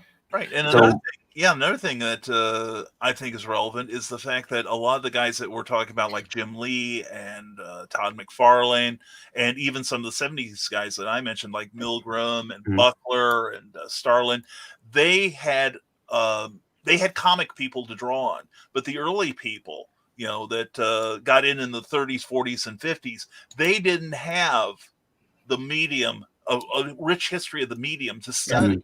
Yeah. They took their cues from other artists in newspaper strips, in classic illustration, and advertising. Advertising, that was huge back in the day. That they had to write the vocabulary of storytelling that we have today. Yeah, go back and look at the early Prince Valiants or the Alex Raymond's Flash Gordon and tell me that's not art. That's not solid art. And a lot of times Hal Foster would spend an entire week doing one Sunday page, and he drew incredibly large, and everything was all done by hand. That's an artisan. And a lot of those early, you got to remember, the comic books are off of the newspaper. You didn't have offset printing. You had these were blocks. They were metal blocks that you would do. And I remember because in college, that's how my sports cartoons were reproduced. I was a sports cartoonist for the college paper for the Fordham Ram. And so what I would do is drawing, but they would be created, and they would, you do your line work, but you got to remember how small of a space you were doing. So you simplified up to a certain point so that your line didn't disappear. I mean, there was a certain point in it. So you had metal etchings that were the reverse, the mirror image of your drawing, and that was blocked onto, it was a black and white print. The same way with photographs with just all the dots, and that's your situation. So you have to understand how the art was reproduced before you can make an educated comment. Everybody's got an opinion, but if it's not educated, then it's invalid. You've got to understand what was going on at the time, and everything has to be taken into consideration. I mean, when you're drawing, for example, animation, you're not drawing for it to be reduced. You're drawing for it to be expanded. Yeah. You've got Daphne with your animation cells. Yeah. It really depends. I mean, I worked for Bluth, so I know that we used both. And back then, we used both a 12-field, what was known as a 12-field paper, or the 16-field paper. Mm. Now, it really depends on what type of paper was being used at the time, because you would have large cells and, Okay.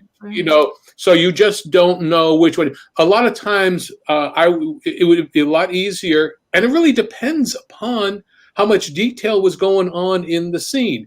If you had a simple scene, you didn't need, a 16 field. Wow. Pinocchio, amazingly, with all the detail goes on, was on basically on it was 12 inches by 10.5-inch piece of paper. Wow. That's what you drew on, and we did a lot of that. All throughout. You'd have that, but for bigger scenes, they would go to a big, a 16-field paper, which was about 16 inches across, or sometimes 17 by 13.5. Now, when you're flipping, it is a difficult thing to do when you're flipping a larger piece of paper. And we would roll drawings. Now, you'll see that, if you look at some photos, back in the day of the Disney stuff, and when they still had their fields and their drawing boards and what have you, you can tell just by if it was a Disney pegging system, if it was a Warner Brothers pegging system, if it was a Fleischer's pegging system. They all had their own different cells, own different ways of punching cells. They had their own machine shops. They did everything like that. Once TV came in, and most of it was the TV shows were done in California, everybody kind of went to the Acme system. But with, say, Warner Brothers, and that's true, that's exactly what it was. It's because Acme pegs. Explosions. Yeah, that's right. But in fact, even back in the day, Warner Brothers only used a top two punch system, had two circular holes, and they would flip from the top, and that would be that. They didn't do the same thing as Disney. Disney had a 5-hole punch system, that when they were transitioning from a 2-hole on the bottom to a 3-hole, they had so much paper and they had different punches, so they just incorporated it so that you could be on any system that they wanted. So you had, instead of having to, read it, because they had they had at some point 1,700 people working at the shop, So you're not going to redo. It's not a new program that everybody can plug into and say, okay, that's it. You've got hardware that's supposed to last for decades. So they would do that. So what they did was because when you have wear and tear of, I hope this is not too much information for you. But when you have these holes here, at the bottom, I use them as a top thing on drawings on my comic book pages, because it's a lot easier. My hand doesn't get hurt. I'm not flipping, so I use the top to do my drawing. But when you are taking it on and off the pegs, you can have wear and tear, and if you wear and tear, you start jiggling, so that you'll see reinforcements. And reinforcements back then were manila, was a manila packing paper, and they would be punched, and they would be cut, and you see them slick and sack. I mean, back in the day, before you had preformed, information, supplies. You made do with what you had, especially during the Depression. So you did all that. So you can tell. So what would happen is that they would then use 3 holes for the animation, and then when they were being hand traced onto cells, that paper was put onto the inker's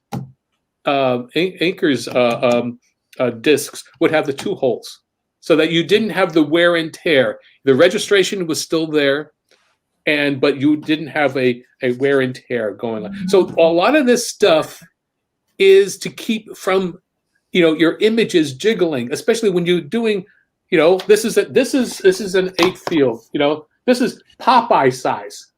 The Fleischer original Popeyes were on 8.5 by 11 paper. Wow. And so, you have to.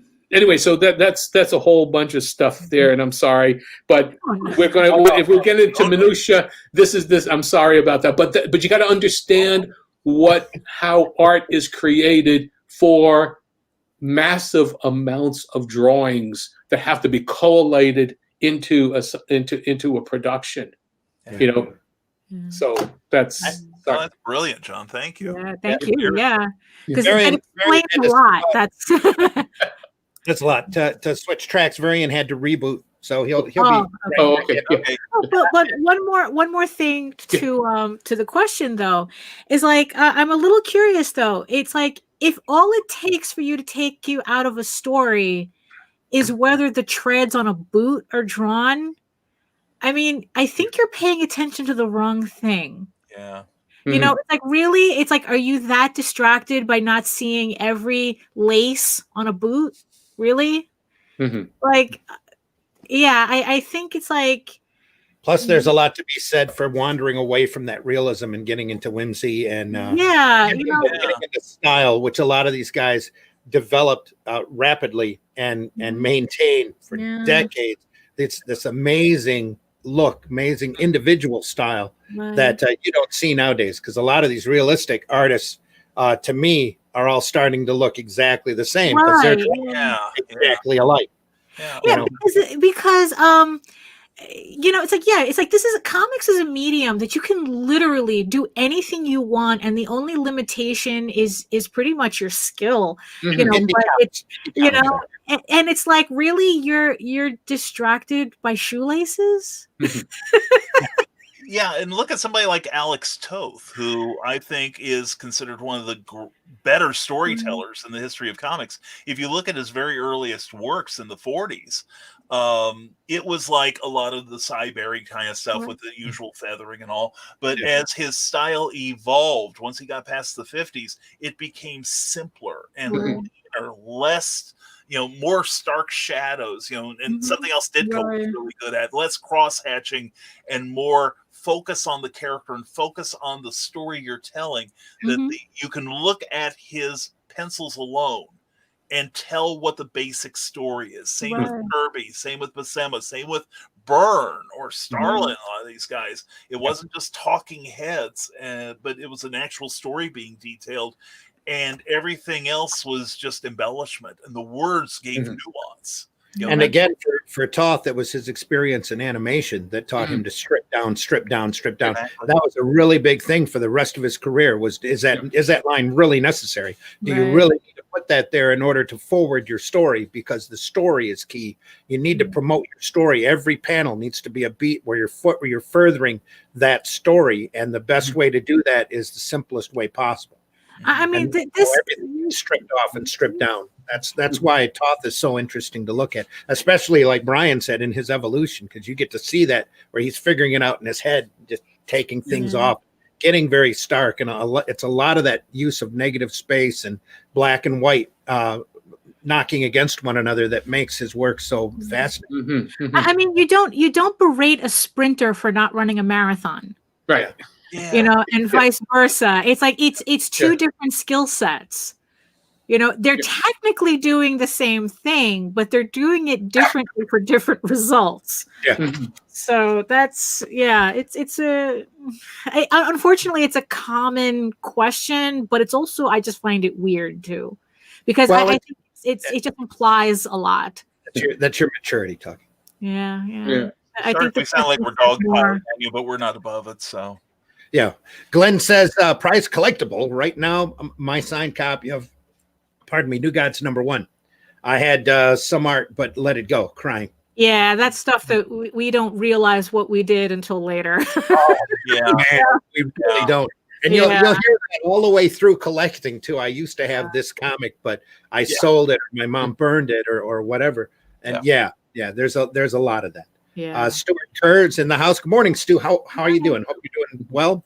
Trish says, wow, ignorance. Not really ignorance, it's much of a lack of education. Yeah. Well said, Trish. Russ says, prove it. Let's see what this guy can do. He's talking the talk. Let's see his walk. Well, hopefully he's going to be around long enough to show us his walk. And when he gets up to it, we hope he's got a nice individual style instead of exactly like everybody else. Sequential art is storytelling at its heart, not details for details' sake. Yeah, exactly. Yeah. Glenn says, tell that guy that the artists today are drawing what those overrated guys dreamt up. Storytelling, they say, what's that? Yeah. That's true. But the shoelaces weren't drawn right. How can I concentrate on the plot points? Yeah. Saw that cover. What's that? Saw that Jim Lee cover. First thing I thought, man, that's an awesome boot. Yeah, exactly. Yeah, exactly. Boy, look at all the birds he drew in the background. Man, he left out one bird. Yeah. I'm burning this comic anymore. Trash. Sorry. I think we talk about Comic Blast more than Adobe does. Now we have comic designers in Comic Blast. Yeah. Lots of awesome people on this panel. Thank you so much, Grant. Thanks, Hope Randy. you're having a good time. And remember, if you walked in late, you can always go back and listen to us archived on the YouTube channel. Please go over there, like and subscribe. Joe says it's not an art. It's an art snobbish approach to doing comics. I hated those 90s image comics because the art would not allow the story to be told. The format and details took away from storytelling and dialogue. I refer to that as the circle template era. Early image books, because you could tell a lot of these guys had a lot of curve tools that they were using. And also, like if you took an image comic, you really could, and you took out all the dialogue, you really couldn't tell what was going on at story wise. Yeah. It's like everything, it was just purely designed to sell the pages. And it's like the story was just secondary, if not tertiary to it, and it's just, it was very frustrating back then. It was very frustrating. And one of go ahead. Okay. One of the things that I think most people forget is it's a visual storytelling medium. Go back and what we did and what the animators of the 1930s and 20s and 30s and 40s did, go back and look at silent film, where you can tell by the very attitude of what was going on without dialogue. Only they're emoting, but they say, oh, well, that's corny. Would you know what? Go and look and see what your drawing is saying. When you have people who are just Xeroxing the same damn photograph of the face and just putting different dialogue on a place, you tell me what you're seeing inside their eyes. Be able to animate and just express with your eyes what's going on. It's not a matter of how many nose hairs you got, as you can close up, but, attitude is everything in terms of the drawing and posing and composition and flow from panel to panel and get characters moving from one place to another, but that shows there is a lack of understanding and training and just plain damn talent of people who can't draw characters doing things within the panel other than gritting teeth, punching, and jumping. Right. If you can't do a simple thing, like being able to understand the nuance of a character, then you really, you don't have the tools left to do it. No matter what, you had to show motion and something was going on that was important. You could have something flippant. Look at Eisner's stuff. Yes. Everything is going on there, and he's doing it in 9 panels a page. Yeah. Look at those things, study those things. And people don't want to do that because it's work. You can draw, studying is so important, and people don't want to do it because you know, it takes a lot of effort to be able to do that and then understand why those panels were where they were and what was going on in the interplay between characters. Just the eyes going. Look at how animatable Eisner's characters are. And you can tell the difference between what Eisner was doing and any of his other, you know, his assistants were doing, people who took over. They were great. They were solid, but they weren't him. Yeah. You know, and that's the difference. It's like when was it George Wonder took over Terry and the Pirates from Milton Caniff. George Wonder is basically he was referred to as a rivet man. In other words, he'd make sure every rivet, you know, on a tank was done. But yet, and all his women all looked the same. You know, I mean, you know, but you know what? I mean, basically, you know, you just. Well, I'm real quick. I'll say, if you want to tell in your story, focus on the characters. Pay attention to their body language, their expressions. Like John said, you know, make their eyes tell the story for you. One of the things that helped me most as a writer and editor was the section in the How to Draw Comics the Marvel Way by Stan Lee and John Buscema. It's a classic for a reason. Yeah, seriously. Where that 2-page spread where it was just these guys in suits talking, and the difference between just having them talk and having them do something, having them emote, using their hands, their body language to help convey emotion. That's the detail I think we need to get more. That's something that truly is missing. It's the emotional language in the storytelling, because in the 90s, it was like there was only two emotions, you know, anger and sexy.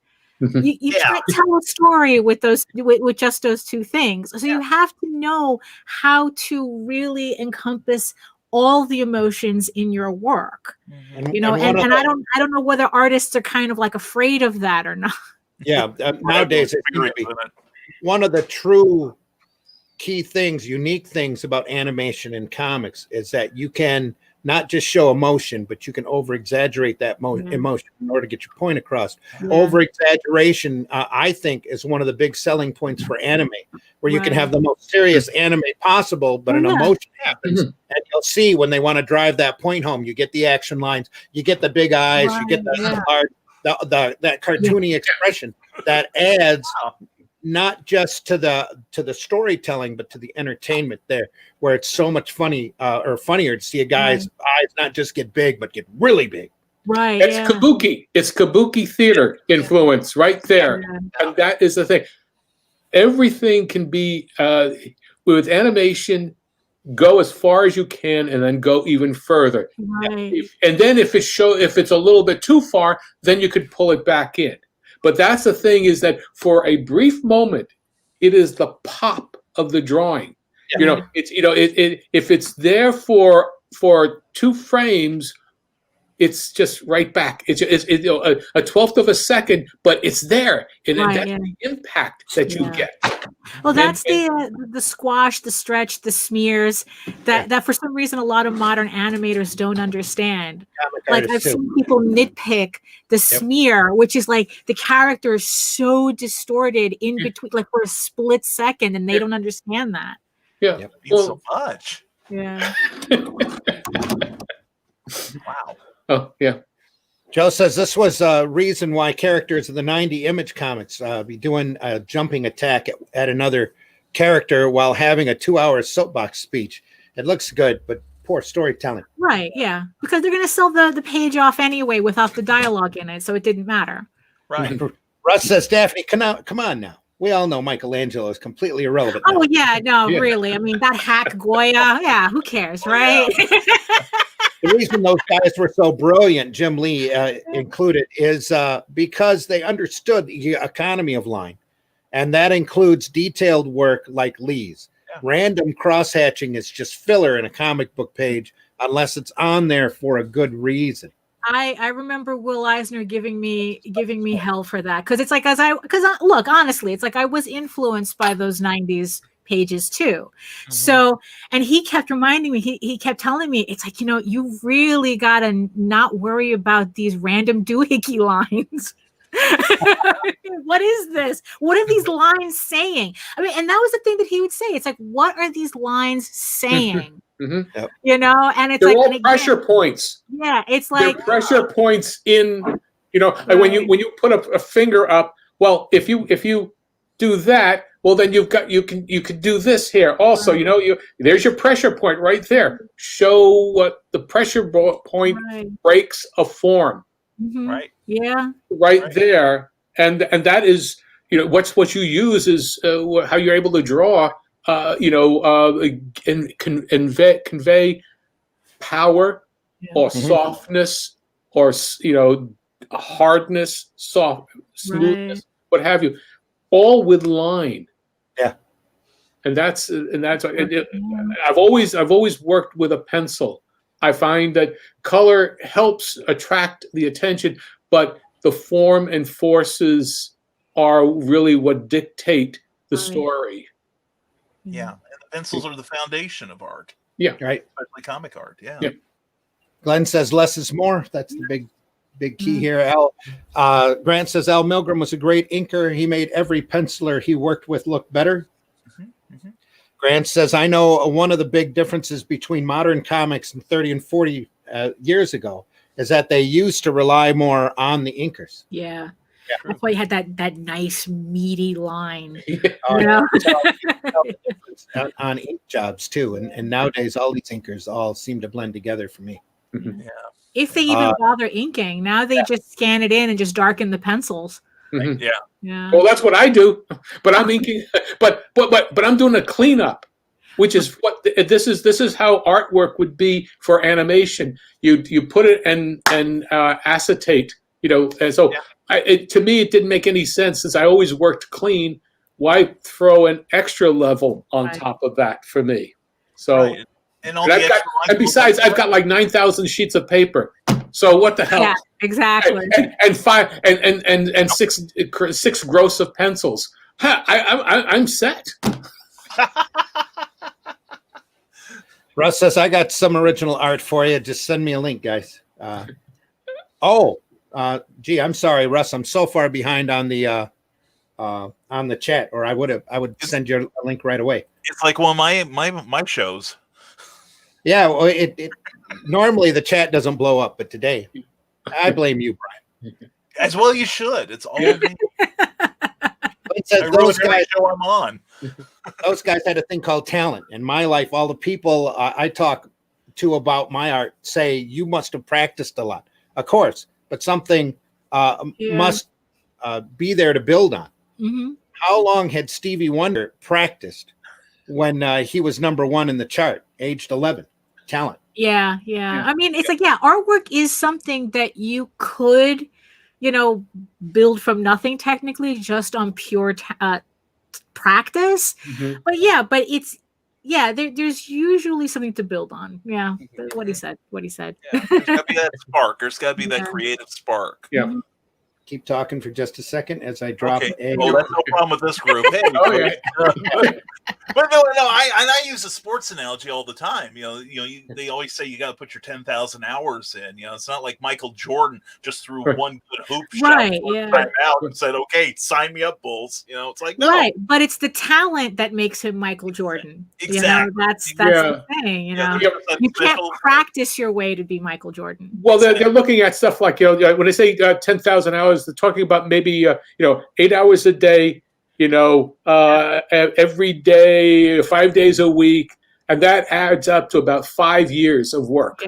Yeah. And and I'll say that because from the time I started, I got interested in animation to the time I was animating on Rock and Rule is 5 years. So the character went from rank beginner, nothing, to directing and doing the stuff on Quad Hole and Cindy and Mylar in Rock and Rule. Fabuloso! Yeah. Great film. Guys, got to go make that comic book money. Have a blessed day. Trish, thank you. You too, and thank you for the wisdom you are giving the youth of today. Trish, again, we're always archived over on the YouTube channel, so if you leave at a certain point, you can always go back and rewatch and finish off the show. Always. Paul says this show really needs ads. This segment we got to get monetized first. Too good to walk away from, and I really need to use the bathroom. Available now on Amazon. Satisfying by Brian K. Morris. Not long enough for him to pee. Brian K. Morris nailed it. Golden Age artists are inventing a medium, or were inventing a medium. Yeah. They may have started out very crude, but a lot of them got really good really fast. And I was going to point out I've just been doing a lot of Golden Age research lately, and C.C. Beck is a prime example of this.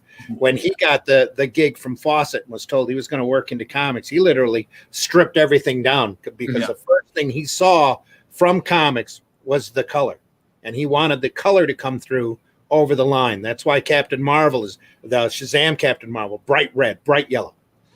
Right there, the two colors that scream at you. Even Fat Man, the Human Flying Saucer, was bright green, bright yellow. Yeah. That's true. That's true. That's an old one, guys. Look it up. Everybody out there, we all know who he is. Good morning, Kino Subway. Good morning. Good morning. I am still way behind on the chat. Paul says, strip it down to essentials and draw the hell out of what's left. Alex talk. Words I live by. Yes, absolutely. Very good. Sometimes even the dialogue in when the dialogue you couldn't tell in those 90s Image comics. Again, Grant, the Circle template era, they were more interested in curve and bounce than story and substance. Sports analogy. The pictures are the play-by-play, the balloons and captions are the color commentary. Right, and you put them both together to get the full experience. Charles, thanks a lot for listening in. We appreciate you deeply. Celestial is a great source of knowledge. He must mean Celestial. Is a great source of knowledge. I try to soak up everything he shares. Yep. That sounds like autocorrect working. It's got a promotion, John. Yeah. Celestial. It's a Celestial. There you go. Damn autocorrect. Still catching up in the chat, folks. Oh, and now we can add Russ to the group. Russ, how you doing? Oh yeah, sorry I'm in late. No, I'm sorry I didn't read your notes sooner. I'd have sent you a link. So I was just tapping away here doing stuff. I thought I'd say hi. You also say only death can save us. Bronze Age is back, baby. It is, baby. Yeah, baby. Oh yeah, baby. It's back. It's it's artwork based on that hack Basima. What a hack! What a hack! The Michelangelo. I think it's easy to condemn, and it's really easy to criticize. But you got to walk a mile in their shoes, in anybody's shoes, no matter what you're talking about.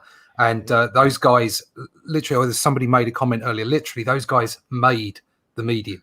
Yeah, the medium had been sort of slowly getting itself together up until those guys turned up, the Silver and Bronze Age guys, and damn it, they made something that's effectively it's like jazz. It's a part of American culture, the superhero comic, that whole thing, and the way that the funnies were done in the papers over there. They created a medium, so you can't compare them to what's going on today because we're all standing on the shoulders of giants.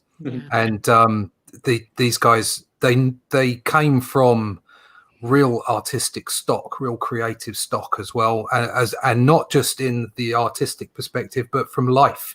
They'd lived a life. They'd really lived, and they had huge amounts of resources in their brains to draw from because of their life experience. So you can't go around saying, that they didn't work as hard. No way. Absolutely no chance whatsoever that they didn't work as hard as we do now. They worked harder because they had to. It's as simple as that. And Russ, for our listening audience, please introduce yourself. Let folks know who you are. My name's Russ Leach. I'm a comic book artist. I've been drawing comics in anger since 2000, and 2010. I did have a brush with Marvel way back in the Image days, and I was trying to be Jim Lee back then, but only Jim Lee can be Jim Lee, which is a bit of a message to everybody out there who's trying to be Jim Lee. Don't be yourself.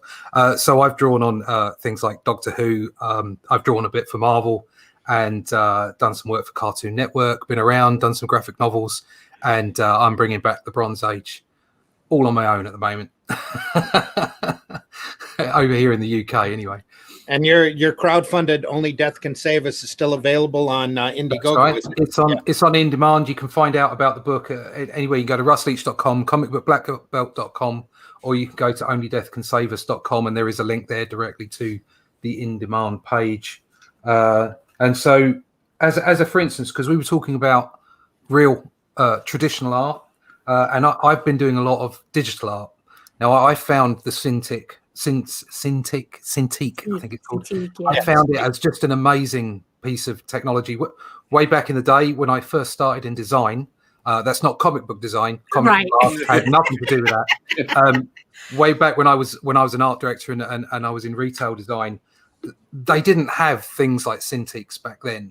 And so in order for me to brief the photographer, to get the products on the page, to get all the elements and the text on the page, I used to literally have to draw things into the page. So things like toasters or sofas or showers, baths, anything, because it was retail. It was a massive thing. It's called Argos. That was one of the things I was involved with, as well as electrical items and what have you.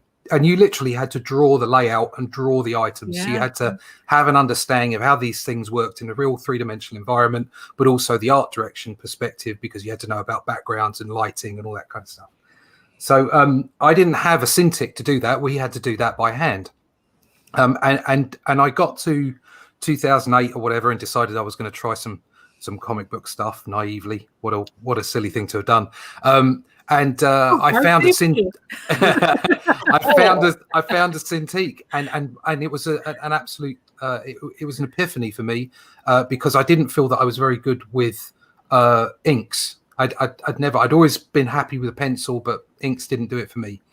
And I've been drawing a lot. Obviously, I've been doing a lot of stuff. I've been using the Cintiq and most recently Clip Studio to do my inking, and I've actually got to a point now where I'm using both, and I'm penciling on the Cintiq. So in exactly the same way as you used to pencil with your light box. You know, so if you had a panel that was perfect, but it was just the wrong size, you'd photocopy it, bring it down, put it back on your light box, trace over the top of it. So you got the page just how you wanted it, and then you'd ink it. But I wasn't comfortable with inking. But I've done so much of the inking on digital that I decided I wanted to do traditional inking. So that's exactly what I've started doing. So stuff like this. Okay. Wow. That's now traditional inks. And this is all stuff. There's another one here. This is all stuff that I've learned while I've been doing digital inks. That's great. It's all down to composition. Right. What we're talking about, economy of line and knowing where to put it. And something that I love about the traditional, and something that I've been doing, is I've been working very hard while I do digital work to make it look as close to traditional as possible, because that's where my love is. I don't want it to be digital looking. I want it to look like traditional artwork. And so I wouldn't zoom in too close, which is really tempting when you're on a digital product. Zooming in too close. And actually I found I got to a point where I had no choice, because you just don't have the same control as you do with a pen or a brush. I've also found some absolutely fabulous brush pens, which I find I've got more control over. I'm just obviously not very good with a real brush. But this has been my second epiphany. So I'm now getting really involved in doing traditional artwork. And the only time that I do the digital is when I know I don't have the time, because it does take less time. So and obviously you don't spill things on it, or the dog doesn't eat it or whatever. You know? And you don't get ink all over your clothes. No, that's something I'd completely forgotten about. Was ink everywhere, everywhere on the pencil. Rub the ink out from underneath your nails. The only time I'd really done that was when I was doing the blank covers for comics, and of course I'd be doing stuff on there, and it'd get all over me. But I didn't even think about it. Now I've been inking properly and just get it everywhere. I still have a callus notch. Oh yeah. On my finger here where I'd set that pin. It still sits in there real good. That's I've got mine going on there. Yeah. I know. We had one guy. I'm giving the finger to everybody here. There was one guy, Robin Budd, at Nelvana. He had a thing that he had a callus that may have been about a quarter of an inch high because it was so hard. Wow. Really. And the only reason that I have a callus is because I draw very loosely, with my stuff, and I hold it and then just go at it. I don't use my light box as much as you all think I do as an animator, because the paper that I use is very translucent, transparent, so I can see through the paper from what's underneath it. So I don't need to use the light, other than every now and then I may need to do that, but I don't use it. So it saves my eyes, because I had 2 cataract operations. So that's that. So, but, inking and working on the computer, to do that, that's the most time that I spend, producing the work. On my underlight, it's very, very limited that I'll use it, because I've got, the higher quality paper. These are like $50 a ream, for this paper. That's animation bond paper. So old school is what's going to save this old guy. So. Yeah, I mean, it's That'll like save us all. I just got new glasses myself, so keeping the strain off the eyeballs is very important. That's something else we could tell Brian about. Save your eyes every once in a while. Look away from the board, especially if you're working on digital. Do stretching exercises. Go for walks every once in a while, so you work down that artist hump, buddy. Yeah. And be careful of your callus. Be careful. Yeah. Even writers get that callus too. So Monetized. What's that? I wouldn't put up with this crap on my shows. But if you saw the description this morning, I did threaten that we might be talking about catfisting and dino-porn, but wow. Yeah. I'm not I am responsible for dino-porn. I'm not the one responsible for catfisting. Thank you for saying that, John. What you stated is why I feel the way about my work. The main reason why I downgrade my work. Well, don't do that, Joe. Yeah, it's not downgrading. You're just simplifying. You're becoming more efficient. Working too much detail. Don't even think in that direction, Joe. Yeah. People don't get how simple things like great perspective on a scene does more for an overly detailed character. Yeah.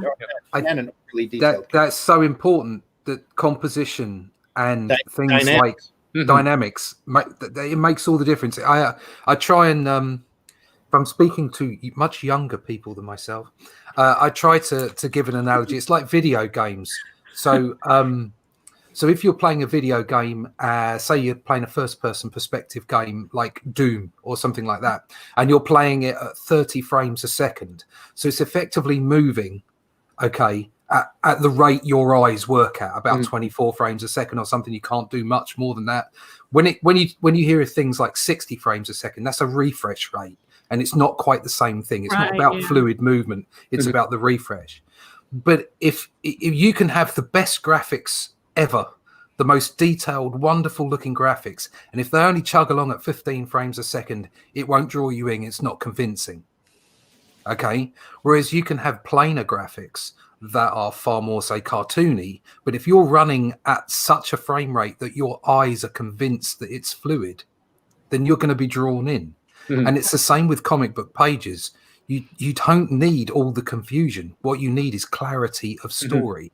And clarity of how you put the page together and how you put the panels together, and things like perspective are just super important. Again, what you were saying earlier about draw the Marvel way. Just every artist needs to buy that book. Yeah. Every comic book artist, and put it on the table, because it says so much more than just how to draw the Marvel way. Yeah. A composition of a page from the top left to the bottom right is all important. You know, if you can't tell, you have a great idea for a story for that page, but if you can't know, if you don't direct the reader's eyes correctly in that fluid movement. Some say, well, it has to be an S. Well, yeah, it depends. You know, you could do this here. You could do this. It really depends how you focus. In many ways, where the dialogue boxes are. You know, don't think about just the composition. Oh, within the panel, if you don't have the ability to understand how much dialogue you're saying in that panel, and how it directs to your next panel, and so on and so forth, you're leaving all of your storytelling tools on the floor. Yeah. You know, you're really not doing you're not doing the reader any service by not understanding what everything is. So we could talk about this forever because that's a whole other podcast right there. Just talk about sequential storytelling, and we do have to go. That clock on the wall says we need to go. Plus, I think we're currently glitching a little bit in StreamYard because Ken popped up and had a remark about blocking him. Stop blocking me, yo, Ken. That's the first time I've seen your comment there. Gilbert Shelton Brothers structured in frames. A lot of folks did. Yep, very much. Yep, true. And I'm sure there's still some comments that aren't coming through. Realizing even background elements can be used to direct readers' eyes. Exactly. Yep. We're gonna have to cover that at another time, I'm afraid, because we're past due already.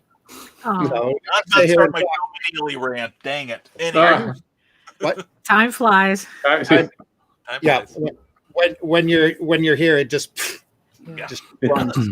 So, Russ, on the way out, let folks know where they can find you. Yes, thanks for the short stay. Thanks for coming on. No, that's just it's great coming on with you guys. Sorry, it couldn't be longer. Yeah, no problem. You guys can find me at on YouTube as Comic Book Black Belt. There you go, and subscribe there. You can also find me at russleach.com and comicbookblackbelt.com. You can find out more about my book, Only Death Can Save Us, at onlydeathcansavus.com. There is a link there to the Indiegogo campaign, which is still in demand. I have the books coming back from the printers on Monday, and they will be in fulfillment for the next couple of weeks. Awesome. Really good. And I'll be putting up some videos on the YouTube channel to show what's going on there so that everybody can see what's coming in. There's a few surprises for everybody, few extras for everybody. You can also find me on the Twitter and on the Facebook. And I do try to get around to other platforms when they're not being struck off by our glorious overlords. You can also... in Twitter, it's because that's mostly full of twats. So you can also find out, if I just chuck this in at the end, you can also find out about a book that I was involved with a while ago with Brandon Easton and JD Rosario, which is currently up on Indiegogo as well, and that's Interceptor, the graphic novel. It's the first 4 episodes put together in a trade paperback. That's a great book. Unstoppable Comics is a fantastic publisher. JD Rosario is a great guy, and he writes brilliant books, and they're pretty much like the sort of a combination of the Bronze Age and the 90s. Great fun, diversity before Marvel thought it was a good idea. Okay, really, really, really good stuff. Yep. And we've had JD actual storytelling, not marketing. Yeah. We've had JD on Indie Vault before. I keep telling him he needs to come back more often. Yeah, come back, JD. He's great. Love JD. Yeah. John, how can folks find you? You can find me on Twitter at Celestri John. I'm on Facebook as John Celestri. I have my YouTube channel, again, John Celestri. Everything is John Celestri all the time. I've got a lot of instructional videos on YouTube and articles, interviews and such, and animation and comic books. I've got I've also got In Demand right now on Indiegogo In Demand. You could get a PDF, the first episode of Bloodwing Angel Chronicles, as a PDF right now. It's in demand on Indiegogo, and I'll be launching the full book on Kickstarter soon. I will, if I get past the Kickstarter review board, I'll have a page up for a pre-launch page of Bloodwing Angel Comics, which will be a 52-page issue, and I'll be doing that every 8 or 9 months. Sweet. So it's an ongoing thing there. So there you go. Cool. Daphne, let folks know how they can get a hold of you. You can find all my social media and my comics at egoworks.com, egoworks.com, and talltalesonline.com, TAILS.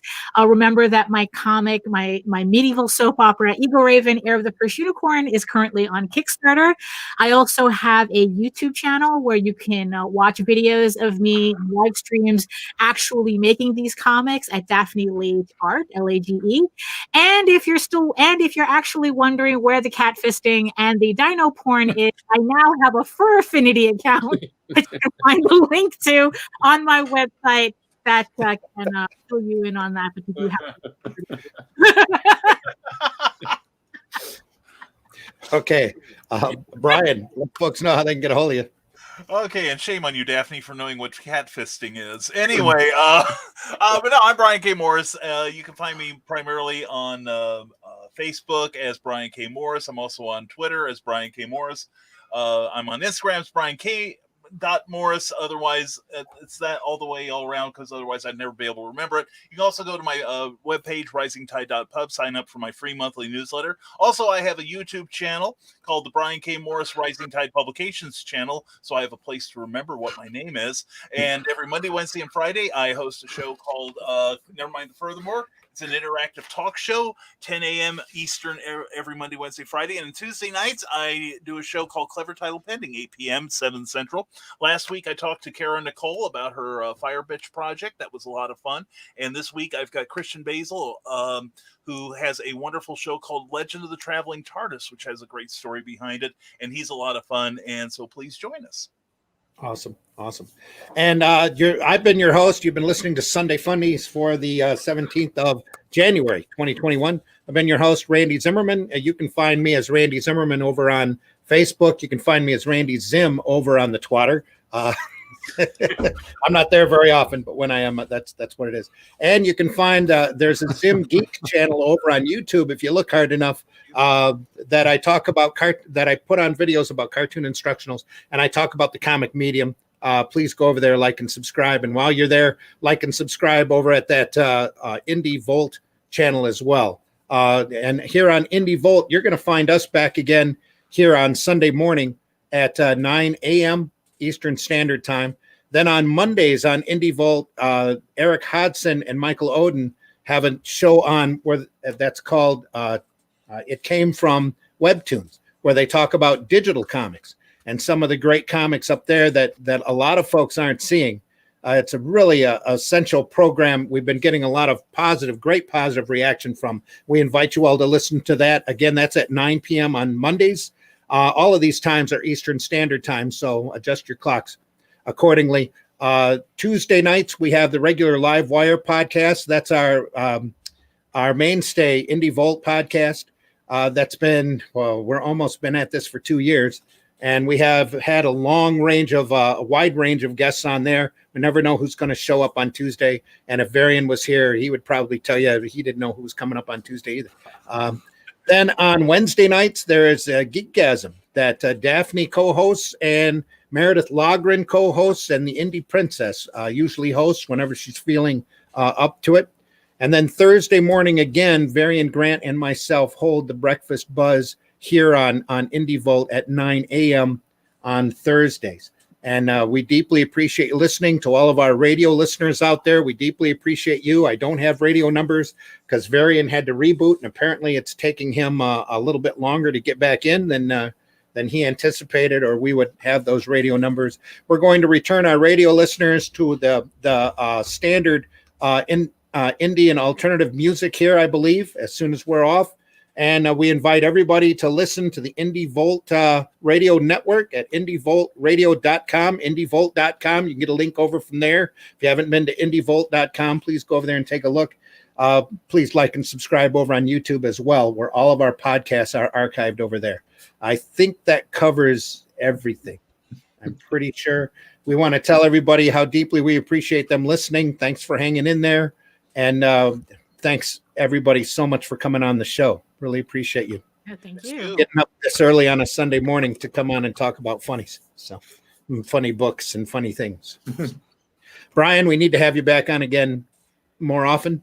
Well, thank you. I'll set my alarm more often. I appreciate your. Randy's been trying for weeks to get me onto the morning shows, but for reasons that are not at all interesting, I don't always do it because I'm elderly mostly. But anyway, it's Sunday morning. We can't expect everybody to be here. Yeah, exactly. That's true. But anyway, thank you, Randy, for your persistence, and I promise I will be back more often. Well, thank you so much. I try to catch your programs every time I'm possibly around the board. So I appreciate that too. And don't forget the awesome Broadcast Network too. Yeah, yep. Absolutely. Any last words, anyone? Just buy more comics. Yeah. Dr. ZB. Bronze Age, baby. Bronze Age. We're gonna go Angel. There you go. Yeah. Yeah, buy and more comics. Buy John's comics, especially. We haven't pushed it often enough on this program, but we've got an anthology that we're working out and working on that's going to turn out to be an amazing, amazing product. It's just turning out incredibly. Hang on, Russ, let me blow that up just for a second. Russ is currently inking a cover for it now. Nice. It's going to be sweet. Yeah. It's fantastic. Beautiful. And I'm sure you'll be hearing more about that as we go along. We're going to start the campaign here anytime now. So now that we're getting material in that we can show off to folks, it's going to be a great, great product. We're calling it Indie Volt Revolt, and it'll be the first product back on the Arrow Comics brand.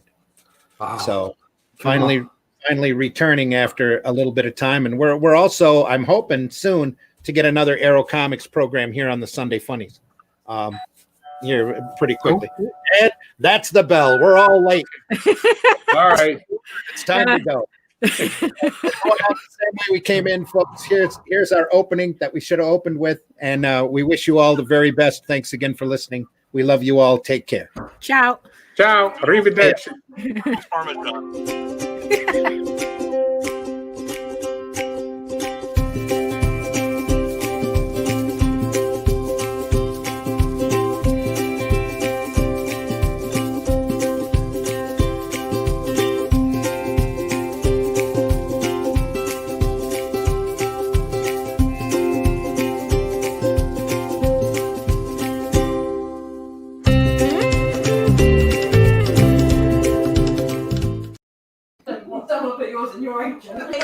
Yay! Think about what you've accomplished. Do you draw the Flintstones naked? There's a market